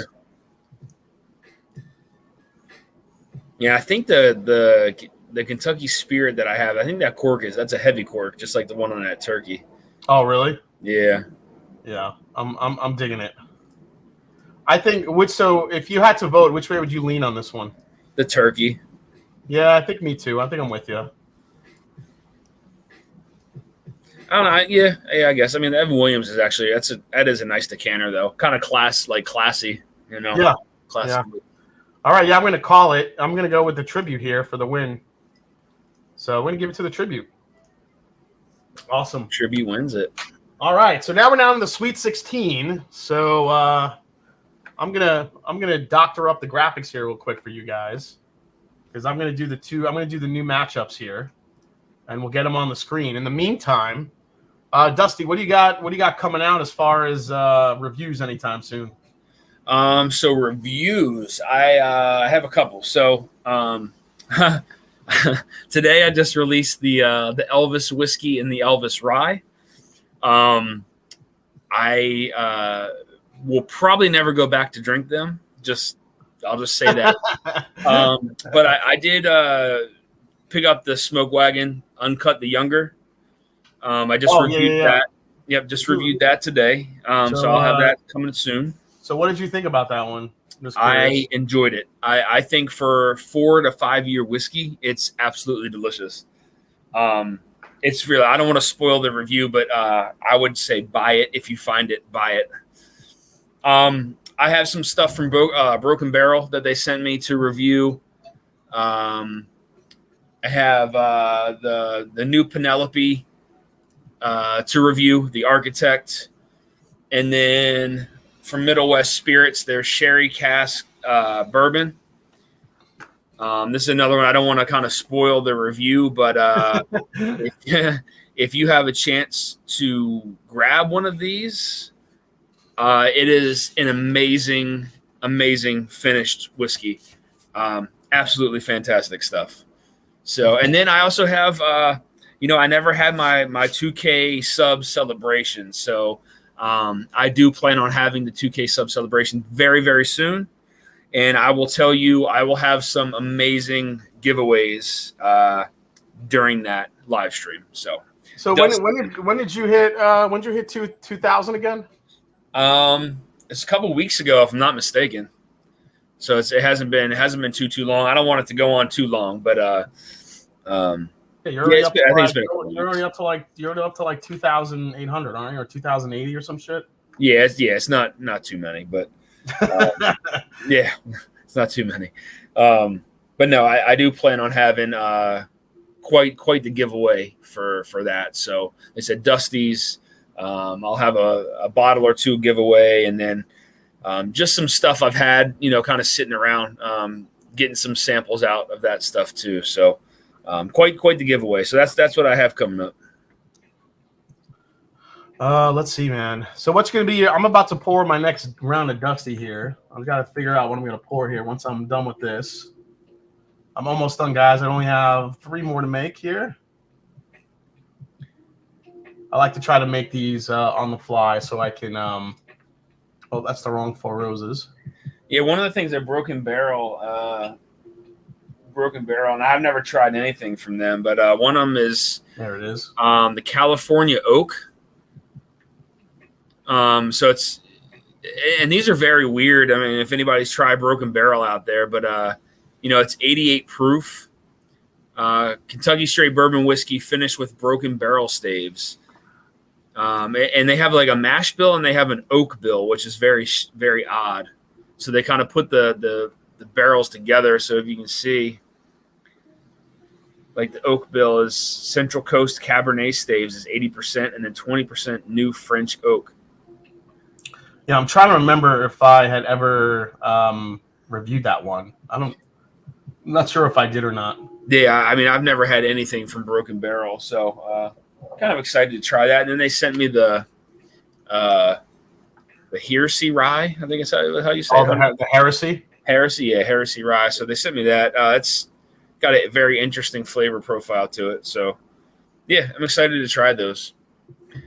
All right, last one here. But again, guys, if you guys ever get the chance to go and try the sherry cask finish from Middle West Spirits, very classy looking bottle, kind of ribbon around the neck. I'm a big fan of what Middle West Spirits has. This is a very, very good finished whiskey. So that's all I'll say. Shout out to Bro, Ohio, baby. That's it. Yeah, Columbus, Ohio. Yep. Bro, Ohio. Okay, guys. Sweet 16 is loading up. Here we go. Mark Vasco's asking if you tried the ported rye. Mark, I have. I tried the ported rye, and I actually think that the Oloroso sherry finish was better that they did, honestly. MW said, Dusty Dan, start showing pics of your feet, and you'll get 10,000 subs in no time. I mean, is that all I got to do? I mean, I got like a nice tattoo on my foot. Yeah, dude. All these folks are selling pictures of their feet now, and making a ton of money. I'm gonna go Austin Nichols Wild Turkey right now. I'm gonna go something classic here. Ooh. Pour a nice little glug of that. Mark Vasco says that I tried the ported rye. I did not try the ported rye, but I'll send you some of that, Dusty, because I think it'll be a good way. It'll be a nice little a good way just to compare them and see how different they are. That's the pumpernickel rye, right? That's the pumpernickel just finished rye. In port. Okay, yeah, I'll try that. I think that. Right, guys, I think the here coming the first too. one. Versus the. This was like way back at the beginning, guys. So I don't know if you remember this matchup, but here it comes. Cheesy Gold Foil versus Kentucky Tavern. Ooh. Man. Yeah, exactly, Whiskey Mountains. How do you think Jason got to 68,000 subs? I sold pictures of my grape smashing wide ass feet that I got from my grandmother. What did he ask? Nick Foles asks, what's Dusty's number one Dusty that he hasn't had yet? Ooh. Man, that's tough. Oh, my God. Whiskey Mountains, what is happening to you? With how everyone's been talking, can I now say that the Kentucky Tavern looks like a squashed ball sack? Oh, my God. What is happening to you guys? Oh, that's great. Yeah, Grape Smash and Drum was my original channel name. I was just going to make videos about me actually tasting whiskey while stomping grapes in a vat and making wine. Figured I'd get both ends of the spectrum on the the alcohol train. But I mean, to be honest, I've really wanted to try the Kentucky Taverns, the old. I mean, I have a Kentucky Tavern, but not from like. So Cohen makes a really good point because I thought the same thing. Where is that? The birthday bourbon? Oh, no, I'm sorry. Top Shelf. Top Shelf Dustin said it. Who wants another birthday bourbon? Wasting space on the shelf. Cheesy Gold Foil all day. Now, do you think birthday bourbon kind of took? What came first? I think it was the Kentucky Tavern. Honestly. What's that? Over the birthday bourbon? No. I mean like bottle shape. Oh God, the Tavern's way older. Yeah, that's what I mean. Like, you think the birthday bourbon modeled their bottle? Oh, without a doubt, man. That Kentucky Tavern's from the 50s and 60s, if I'm not mistaken. So I'm ending this poll. Kentucky Tavern taking out the cheesy gold. Yeah, that bottle is sexy, man. Yeah, that bottle is kind of sexy. That's the captain's court. That's a sexy bottle. Yeah. Kentucky Tavern making it to the Elite Eight. All right. This one's going to be tough. Next up, guys. Chessman versus the Octagon. I mean, I'm still going with the Chessman, man. I mean, you talk about something that's so unique and different. Like, I literally wrote Octagon in the poll.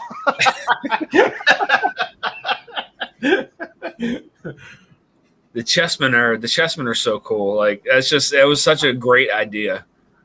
Yeah, I mean, Old Crow, that was brilliant. I mean, even some of Old Crow's like decanters are really cool too. Like there was a penguin they had from 1969 too. John Perkley says, "F your Chessman." All right. Well, Chessman. I mean, I do see a good amount of votes of people saying in the chat calling out the Octagon, but the Chessman is definitely, I think, taking this one. The Octagon's cool too, though, man. Like that's a cool bottle. I've never seen that 1.75 liter. Like even on secondary, I don't think I've seen one. Yeah. Have you come across one of those? No, I've never come across one. Yeah, like who has those? Like I've never, like, if you mean like come across, like bought, I mean, I've never purchased one. I've seen one on the secondary, but I think that's the only time I've ever seen it.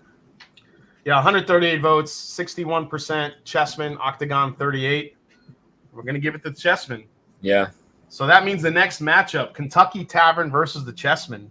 We'll go there. We'll go there a little later. Next matchup, the Old Stagg Special Reserve going against that James E. Pepper Bottled and Bond Decanter. Oh, let me throw that poll up here real quick, guys. I don't know, man. That's a good one too. That's a tough matchup. So where are you leaning on this one?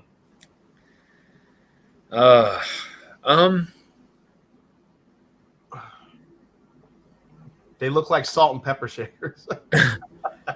I don't know, man. I might have to go with. I mean, I love the bottle design. Like the bottle itself of the Stagg is not great, but it's like the engraving, like of the glass, is kind of what sets it apart. I love that Old Stagg bottle. There's something about it that just speaks to me. I don't know. And it's not even about like even if you lost that label in the front, the way the glass is embossed and the detail in it. That James E. Pepper is sexy, and I do like that. I like that silver emblem on the front, that goldish silver emblem. But I don't know. To me, I'm more impressed by the Stagg embossing than the. I love that embossing on the Stagg. It's just it's impressive. It's actually pretty close. 142 votes, 58% is leaning Stagg. Next to the 42% for the Pepper. Interesting. Yeah, I thought it was going to be a little closer. Yeah. Looks like Stagg. Stagg is going to take that one. Nice. Yeah. All right. Stagg takes it, guys. We're jumping into the next one right now. This one should be interesting. Let's see how far this bottle can go. It's the Elijah Craig Barrel Proof Pirate Bottle versus the Old Granddad Bi-Centennial Plumber. The plumber.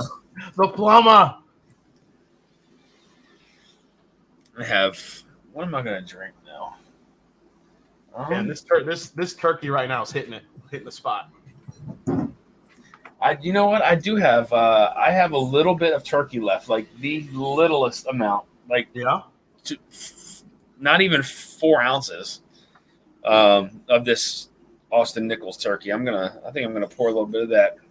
I'll drink it with you. Nice. I have to go out and get another turkey here soon. Kind of have to sometimes, man. Yeah. You said yours was 89, right? This one that I open, this one that I have open, this one is an 86. 86.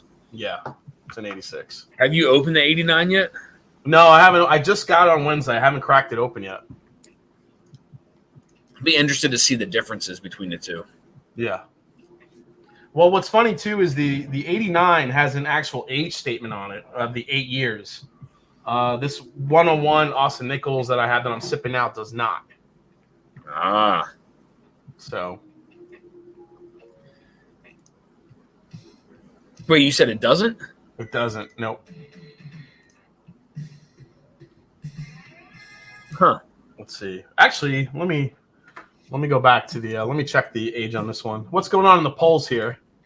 Ooh, this is close. It's very close. It's very close. Right now, the plum is winning. Oh, no, that's 50-50 now. It's 50-50 now. 50-50. Let's see. This Wild Turkey. Oh, no, my bad. This is a 90. This is a 90-something. Yeah, the Austin Nichols in this bottle is the 89, which is older and has the age statement. Gotcha. Yeah. Yeah, I don't know why I thought that was older, but it's not. All right. It's still 50-50, guys. So the Elijah Craig Pirate bottle is doing really well against some of these much older bottles. Yeah. It's a slick bottle. I mean, both of them. I mean, I picked the old granddad, but. Cheers to the Dusties. This has been awesome, says Aaron Williams. Thanks so much for the super chat. Remember, guys, we're giving away some Dusty samples tonight, so if you want to get a shot at it, throw a super chat in. You guys still have to keep voting. Oh, ECBP just took it a little bit. Oh my gosh, 161 votes too. Mm-hmm. Wow. Almost 200 votes and a 51% for ECBP. I mean, you put it against a butt plug. I didn't put it against anything. You guys are the ones that voted Whiskey Mountains. Don't blame me. Doesn't help that the old granddad looks like it's full of young whiskey gone bad. Yeah, it looks kind of cloudy. It does, actually. Yeah, it does. I'm closing it. I'm giving it to the pirate bottle. ECBP. Wow. Right? Dude. That's wild, man. You just never know the way the votes are going to go, man. That's so cool. Jared O'Connor, thanks so much for the super chat. He says, thanks for the stream. Thanks for the throwback bottles. Yeah. Big Vic says, pirate all the way. I'm with you, man. All right, here we go, guys. We're getting into the other side. We have 4 of the Elite 8 chosen. Here comes the next one. Jack Daniel's gold medal version versus that ancient age rum cask. Only kidding.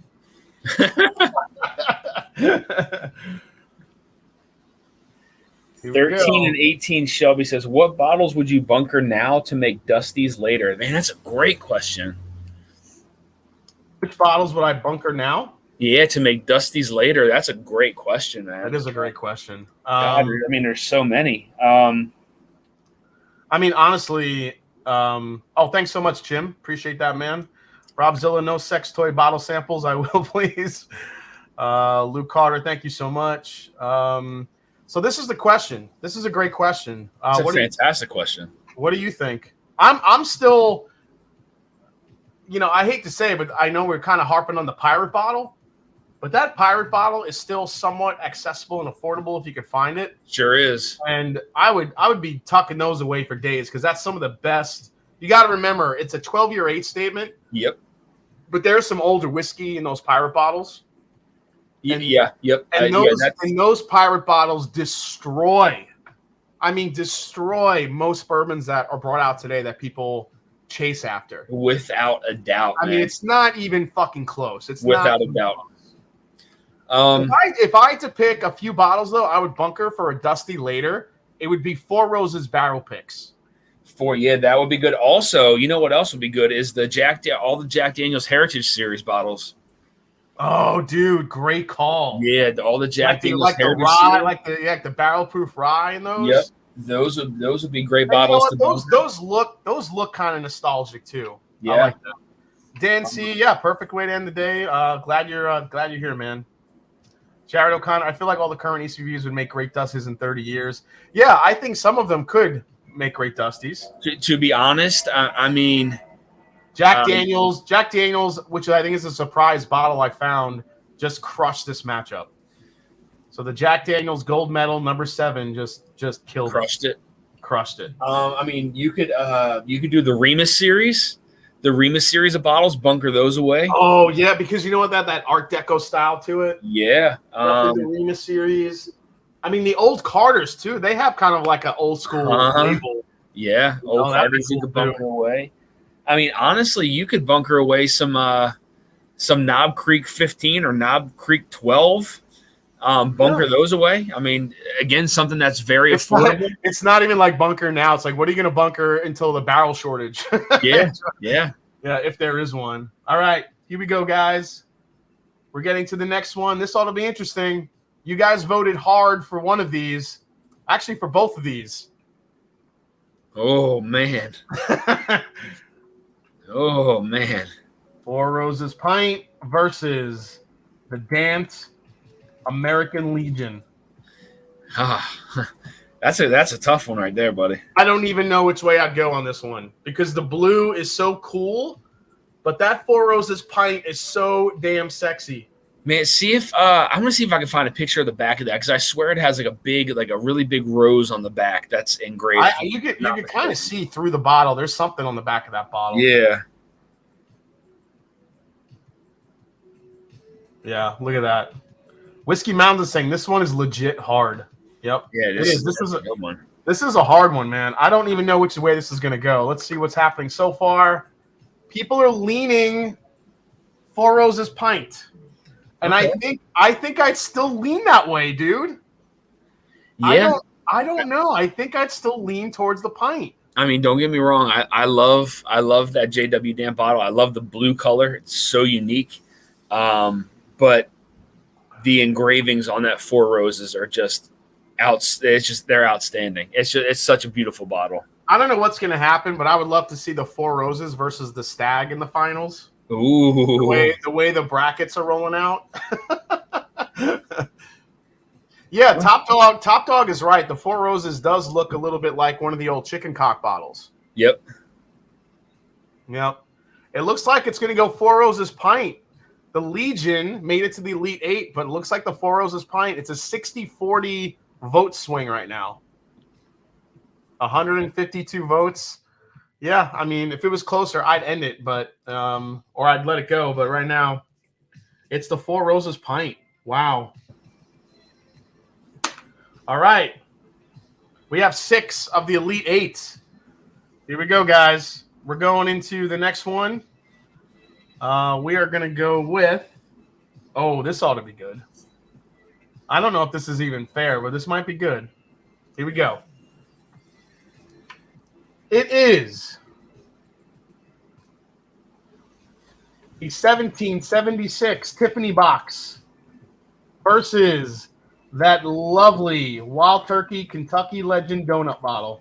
Ooh. I don't know. I mean, I wish you didn't say that the whiskey in the 1776 sucked, because now I'm leaning towards the donut.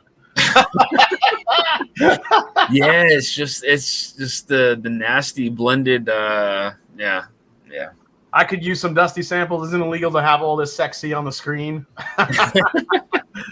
It might be. Well, you're talking about me and Dan, or you talking about the bottles? I'm only kidding, the master. I think he's talking about the bottles. Yeah, yeah, me too. Justin Jenkins says this is a Pornhub matchup. Whiskey Mountains is calling it, saying the Four Roses may win it all. I mean, it could. Yeah. That's right. You're voting for the bottle, not the bourbon or the whiskey inside. Yep. Top Shelf Dustin won't vote for anything Tiffany related. Well, that's because Dustin has never received a blue Tiffany box. I feel like if he did, somebody got on his knee and proposed to him, he'd feel different.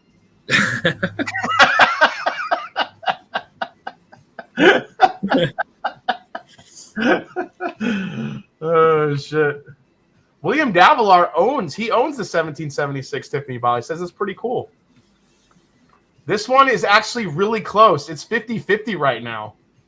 We're gonna have to let this go. 155 votes in. Keep voting, guys. It's too close to call. Oh, 1776 just took it by 1%. Keep going. I'll let this go. We still have 287 people watching. It keeps fluctuating the numbers here. But let's see where this goes. Man. This is so much fun. This is great, man. This is great. Well, before we get into the Elite Eight, we have to pour another Dusty. Okay.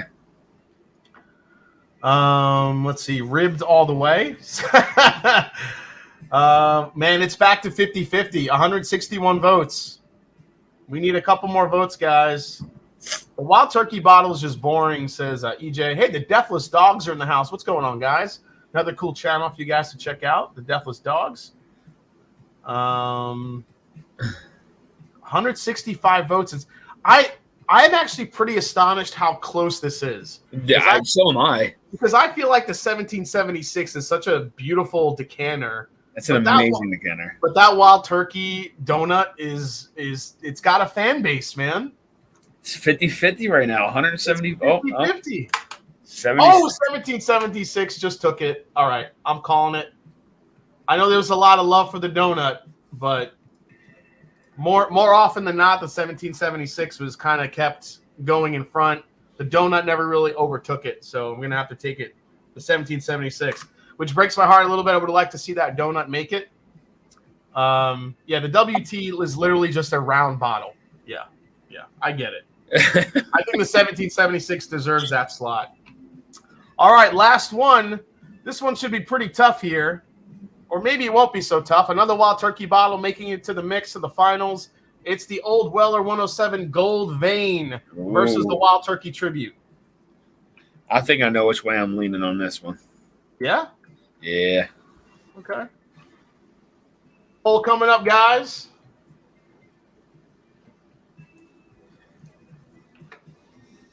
I mean, I don't even know where to go with this shit anymore.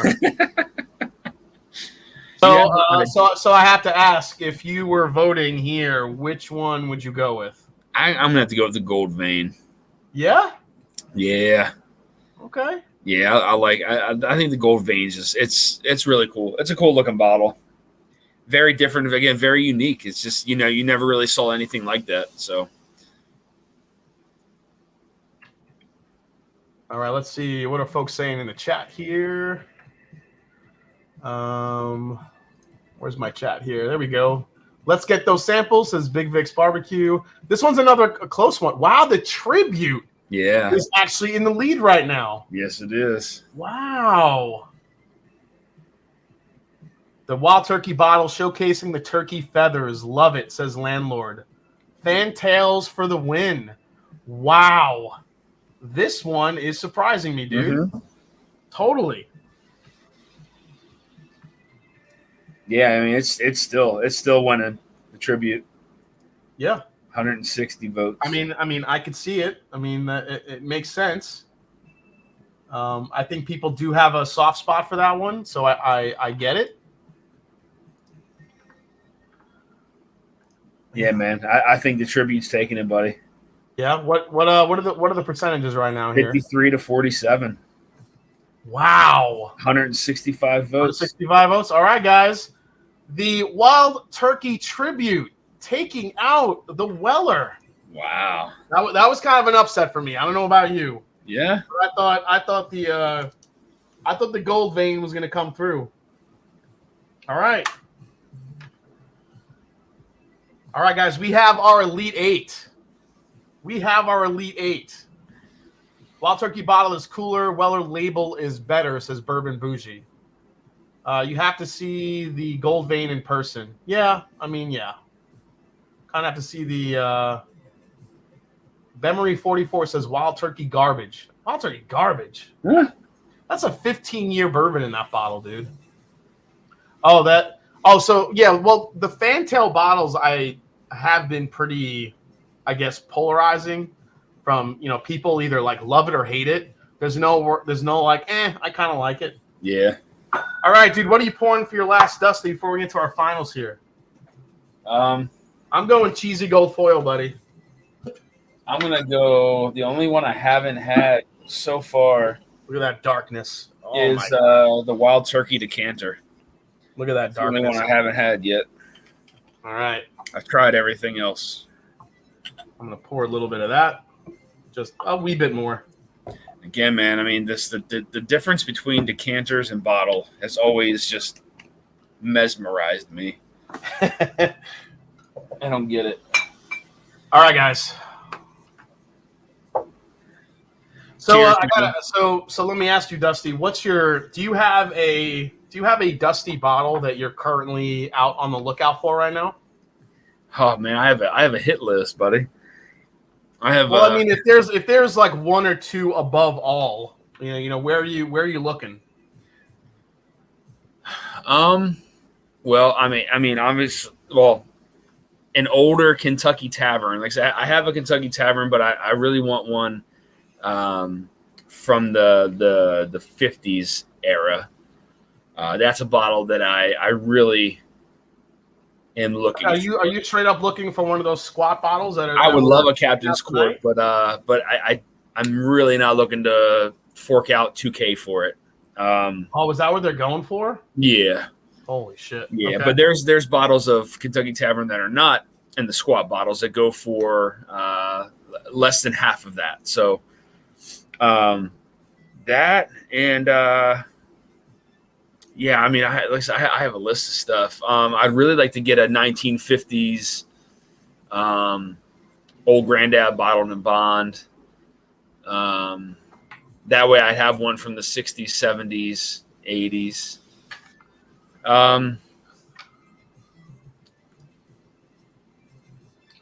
Yeah, I mean, I'm always on the hunt for stuff from pre-prohibition. But again, you're gonna fork out some coin for that. So yeah, let's see. That gold foil looks dark. Yeah, I mean, I think it's part of my my lighting too.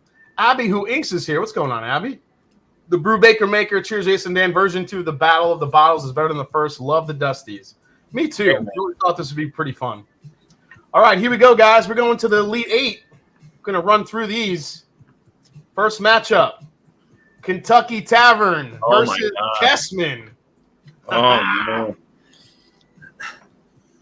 You know, I love the Chessman bottle, man, but that Captain's Quart is a sexy bottle. All right, here it is, guys. You vote. Poll just dropped in the chat. That Tavern is sexy, man. Both of them are. I mean, it's just, I mean, again, the chess piece was just cool. Oh my God, dude. This Wild Turkey cheesy gold foil is like drinking a creme brulee that's smothered in butterscotch sauce. Oh my God. This could have been the final matchup right here, man. What's that? Yeah. So this could have been in the finals. This could have made the finals if they were on separate sides of the bracket. Yeah. But they're gonna have to go against one another here. I don't know. That Kentucky Tavern is just that is such a sexy bottle, man. I think that thing can win it all, to be honest. I love that Kentucky Tavern bottle. Kentucky Tavern. Yeah. Wow. Kentucky Tavern. People are loving it. And I honestly thought the Chessman was gonna win this whole thing. Like if I had the bracket in front of me, like filled out with everything, I really thought that the Old Crow would take it all. But this Kentucky Tavern, and I'll give you credit because you sent this bottle over knowing how fucking sexy it is. It is. It's such a sexy bottle, man. Like I wish I can grab one of these. It's just you never really see them on a secondary. I'm ending it. So the freaking Tavern killed the Chessman. Crushed it. Nice. 66-33. Yep. All right. This one might be a little bit tougher, guys. Here we go. Uh-oh. Stagg versus let's see how far this can go. If that Elijah Craig upsets the Stagg, I'm going to be shocked. I'm not going to lie. Two barrel-proof behemoths going head-to-head. Here we go. ECBP versus the Stagg. Both bottles are cool, man, but that Stagg is just there's something about that bottle. It's just like you said, it's so cool. Like collectors. Well, so Mark Emanecker, I mean, I could have split it up into like ceramics and decanter, but if you look through the history of bottles, there are so many decanters. Yeah. I mean, just to try to find them all to like put them in a battle would be nuts. Yeah, you could do a battle just between decanters, honestly. I mean, I could do a battle just on Jim Beam decanters alone. I mean, animal. the fucking train, the animals, the ducks, the cars. Yeah. I mean, you name it. I mean, they had one for everything. William Davalar, the Battle of the Bottles has been great. Oh, thanks. I'm glad you guys are enjoying it tonight. The Stagg just killing. So ECBP gets taken down by the old Stagg. Okay. Yeah. Yep. I go that way too. As cool as the that bottle is, the Pirate. All right, guys. Next one. Here we come. The Four Roses versus the Jack Daniel's Gold Medal bottle. Oh man, that's a good matchup right there. God, I wish I could find. I need to see if I can find a picture of the back of that Four Roses. I'm pretty sure it has a beautiful like rose on the back of it. See, I mean, the Four Roses, that intricacy that it has is really cool. But there's something about the old school nature of that Jack Daniel's decanter that's just so cool. Yep.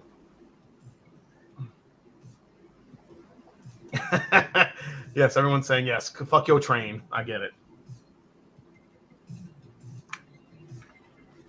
Man, I'm telling you, there's some good old Jim Beam, man. Dude, yeah. I mean, I get it. Like if you get those like the bottled and bonds and those ceramic decanters, the 6-year all the way up to 13-year bottled and bond Jim Beam. Oh my God, that stuff is ridiculously good. Yeah, dude. So, have you gotten any leads on one of those Kentucky taverns? No. I've only seen them a handful of times on the secondary, but they're $2K plus for those. So, yeah, I'd love to have one, but I just that's a lot to fork out. All right. Let's see how the voting is going here on this one. Four Roses is absolutely the Four Roses is absolutely crushing it. Absolutely crushing it. All right. I'm surprised though that Jack that's a nice bottle. Yeah, but I mean, you gotta do what you gotta do. All right. Last one to get to the final four here, guys. Let's see how far this 70. Let's see how far this turkey could go. Because I'm surprised the tribute made it this far, but it did. I think it ends here. It ends here? Yeah. All right, here's the poll.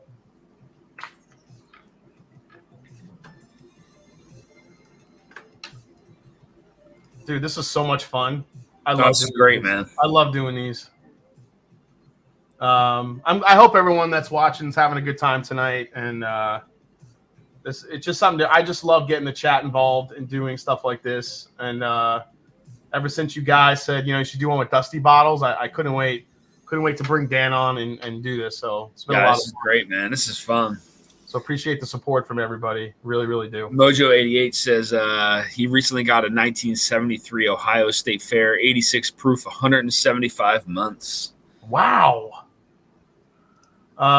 In about 5 minutes, the Women of Whiskey are going to go live. Special guests and a few bottles up for grabs. So you guys can head there after we're done here. We are almost done. So actually, this worked out. I'm surprised I can get to these almost being finished in a couple of hours here. Yeah. This one's close. The 1776 is only up 51-49. The tribute is still holding strong. That's crazy. Yep. 1776, man, it was tied up for about a microsecond right there. And then, yeah, just. Robert D, got to do this for pasta shapes next time. The 1776 is in the lead now, man, 51-49. Well, yeah, look at that. Shit. Oh, now it's 50-50. Now it's 50-50. This is tough. So if you were voting on this, and I'm sure you did vote, I'm guessing you voted for the 1776, buddy. I did, even though the stuff is bleh. I voted for that bottle. That's a sexy bottle too. All right. The turkey cut for sure. Bucatini for the win, says Nick Foles. I got to go with gemelli. Gemelli is my favorite pasta. Oh, actually, I'm sorry, not gemelli. Gemelli's number 2. Number 1 for me, Gavatelli. I love Gavatelli because it's got the little fold in it, and like the sauce gets like caught in the Cavatelli. Yeah, that's my favorite. Oh man, 1776 is taking it by 1 vote. 163 votes here, guys. 51% going towards 1776. I'm going to give it 1 more minute to 10:58 before we make our final 4 here. That's crazy, man. I mean, again, it's not that I don't like the wild turkey design. I mean, I obviously have a bottle of it. I just think that Decanter's cool, man. I really thought that the donut bottle was going to get through to get to the more closer to the finals, but the tribute ends up coming in. But it looks like it's going to be the 1776. Yeah. I'm closing it up, guys. 1776 gets to the final 4. Damn is right. All right. So that means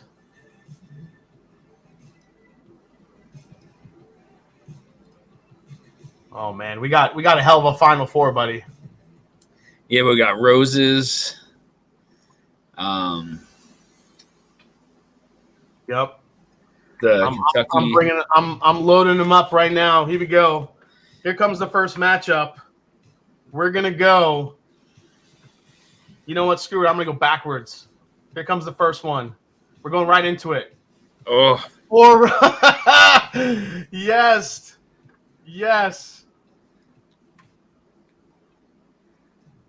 4 Roses versus the 1776. Here it goes. Just dropped it. Darren Clary says just joining in tonight. Hope it's all going well. Gotta love that turkey feather bottle. Yeah. Yep.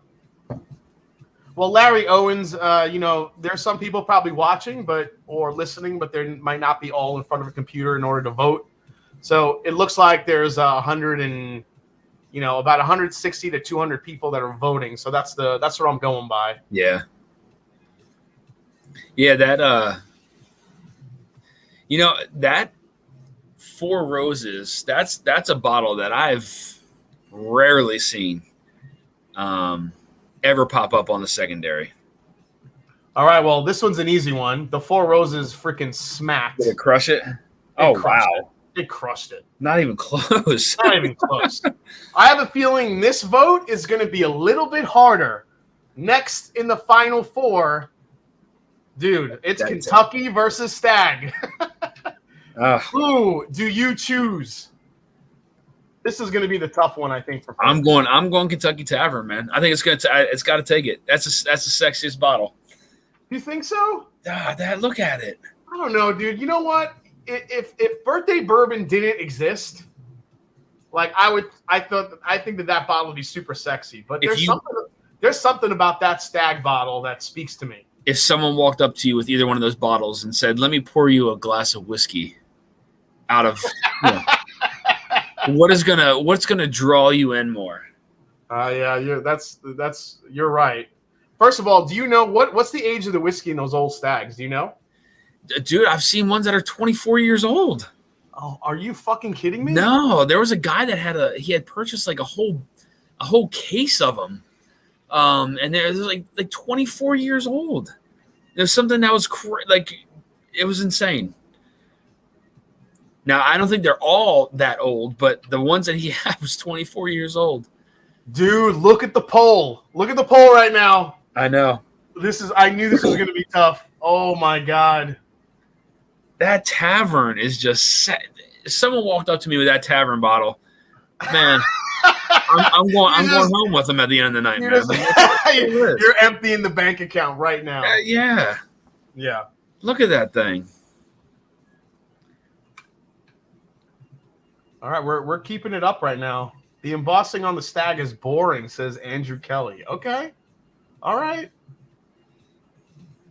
I think that specific bottle is 18, somebody said in the 18 years, yeah. Tavern looks like the Willet bottle that got sat on. Dude, That's a terrible thing to say about that Kentucky Tavern. That's sexy. Right now it's tied. It's 50-50, 170 votes. Yeah, I'm telling you. Somebody came up to me with that Kentucky Tavern. It almost reminds me like a pirate bottle too. Like, yeah, you know what I mean? Yeah, that's a sexy bottle. God. Scott's asking, Dan, you have a side bet on the Tavern bottle? No, man, no side bet. I want one of those so bad. I mean, the tiebreaker would be me and Dusty. Top Shelf Dustin says, I love the embossing on the Stagg. But I don't even think that I don't think even me and Dusty agree on this one. He wants a Tavern. I'm leaning Stagg.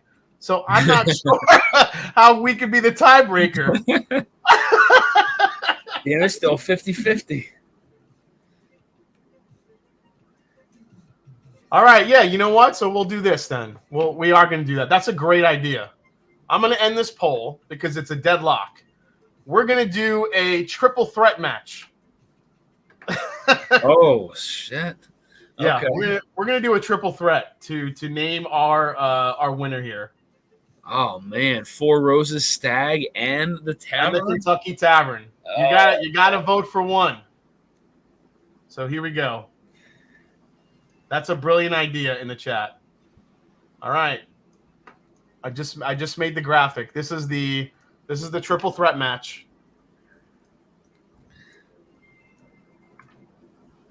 See, this is why the chat is so fucking brilliant. Sunday evening, Scotch said, "Oh wait, look, it shows Tavern."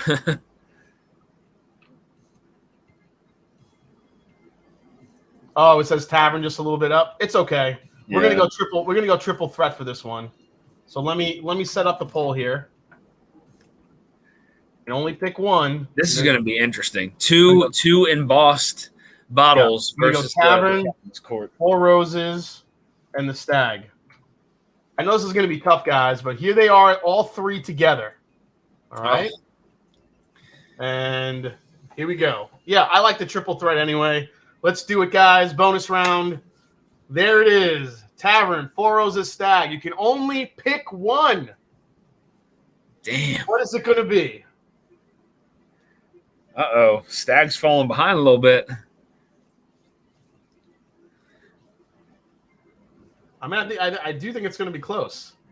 I don't know.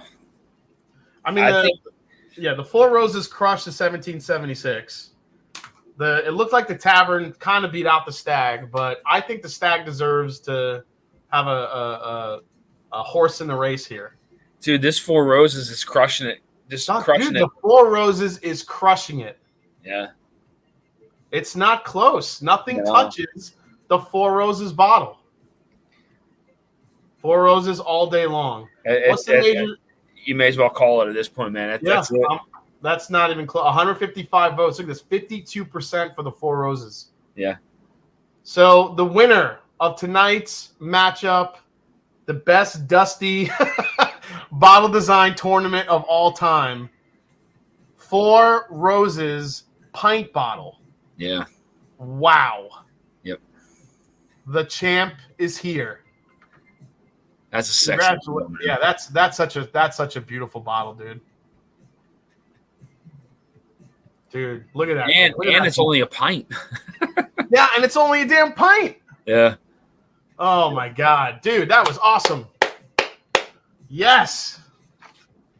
I'm gonna see if I can find that was Deathless Dogs. Yeah, that was actually the next thing I was gonna do. The worst bottle design next time. Who's not the worst? The worst bottles. The worst bottle design. I think that's a great idea. William Burdine said, I love how you said wow, like it was something historic. Yeah, it's not historic, but I get excited over stupid things, I guess. Yeah, Four Roses. Just killed it. All right, Dusty samples time. Yep. Here we go. Is Whiskey Mountain still here? I hope. Did she leave us yet? I know she was tracking super chats. Todd Riddle, bravo, that was fun. Chris Cox said, have you done best labels? He's in for that. That's a great idea too, man. Oh, best labels. That's a good idea. That's like a great idea. Take the bottle out of the equation, just do labels. Just the label. It's a great idea. Oh, Sunday Evening Scotch has been tracking too. Okay, great. Oh, wait. Whiskey Mountains is still here. We aren't blind. I call it from the top. Furrows is badass, and that shot topper is awesome. You should do one of these battles with all the recent ECBPs and let people vote on their favorite batches. That'd be interesting too. Stellum is the worst label. Well, I mean, they do that to kind of keep the cost down, honestly. All right, so Whiskey Mountains, how many folks do we have in the giveaway tonight? So what are you giving away there, Dusty? So I have I can do a sample of the American Legion. Oh, the Dant American Legion. Yeah, and then I can do a sample of I have a sample at home of 1956 Old Crow. 1956 Old Crow. Yep. All right. 74 entries in the giveaway. Says Sunday Evening Scotch. So, Dusty, why don't you pick a number between 1 and 74? What do you got? 36. 36. Sunday Evening Scotch. Who's number 36, buddy? Lou Carter, thanks so much. All in all, this shit is fun as hell. Beat anything when it's voted by the fans. Love it. I appreciate it, man. Let me get back to the branding here before we call it a night. That was a shit ton of fun. Top Dog, yes, Top Dog wins. Nice. Top Dog, you just won yourself a sample of the Dant American Legion. Top Dog, I have your email. I'll shoot you. I'll get you connected with Dusty Dan. That was awesome. All right. I'm going to pick the next one. So let's see here. So 74. I'm going to go with my football number. I'm going to go with 23. 23 was my running back number. But I didn't really. Did I ever tell you I used to return punts? No. I was the only guy in my high school football team that can consistently catch punts. And I wasn't we had some fast guys on the team. I wasn't the fastest, but they threw me out there because I was the only guy that could consistently catch punts. And I had one really good return in all my years of punt returns. I made it all the way down from the 20, but by the time I got to the 20, I think I was fucking ready to die. 23 was Patrick Cohn. Congrats, man. Patrick Cohn gets the sample of the 1956 Old Crow. Yeah. Patrick, just shoot me an email or if you want to, Dusty, where can Patrick get in touch with you? Dusty Dan's Reviews at gmail.com. Dusty Dan's Reviews at gmail.com. Yep. All right. I'm going to give away here. What's what I have that I was going to give away here?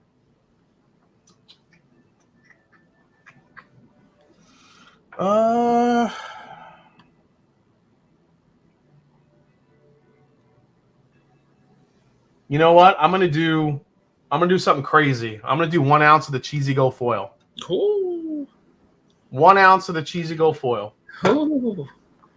1 ounce of the Turkey Cheesy Gold Foil. All right. Why don't you pick the last number, buddy? All right, let's go 66. 66. Sunday Evening Scotch. Who's number 66?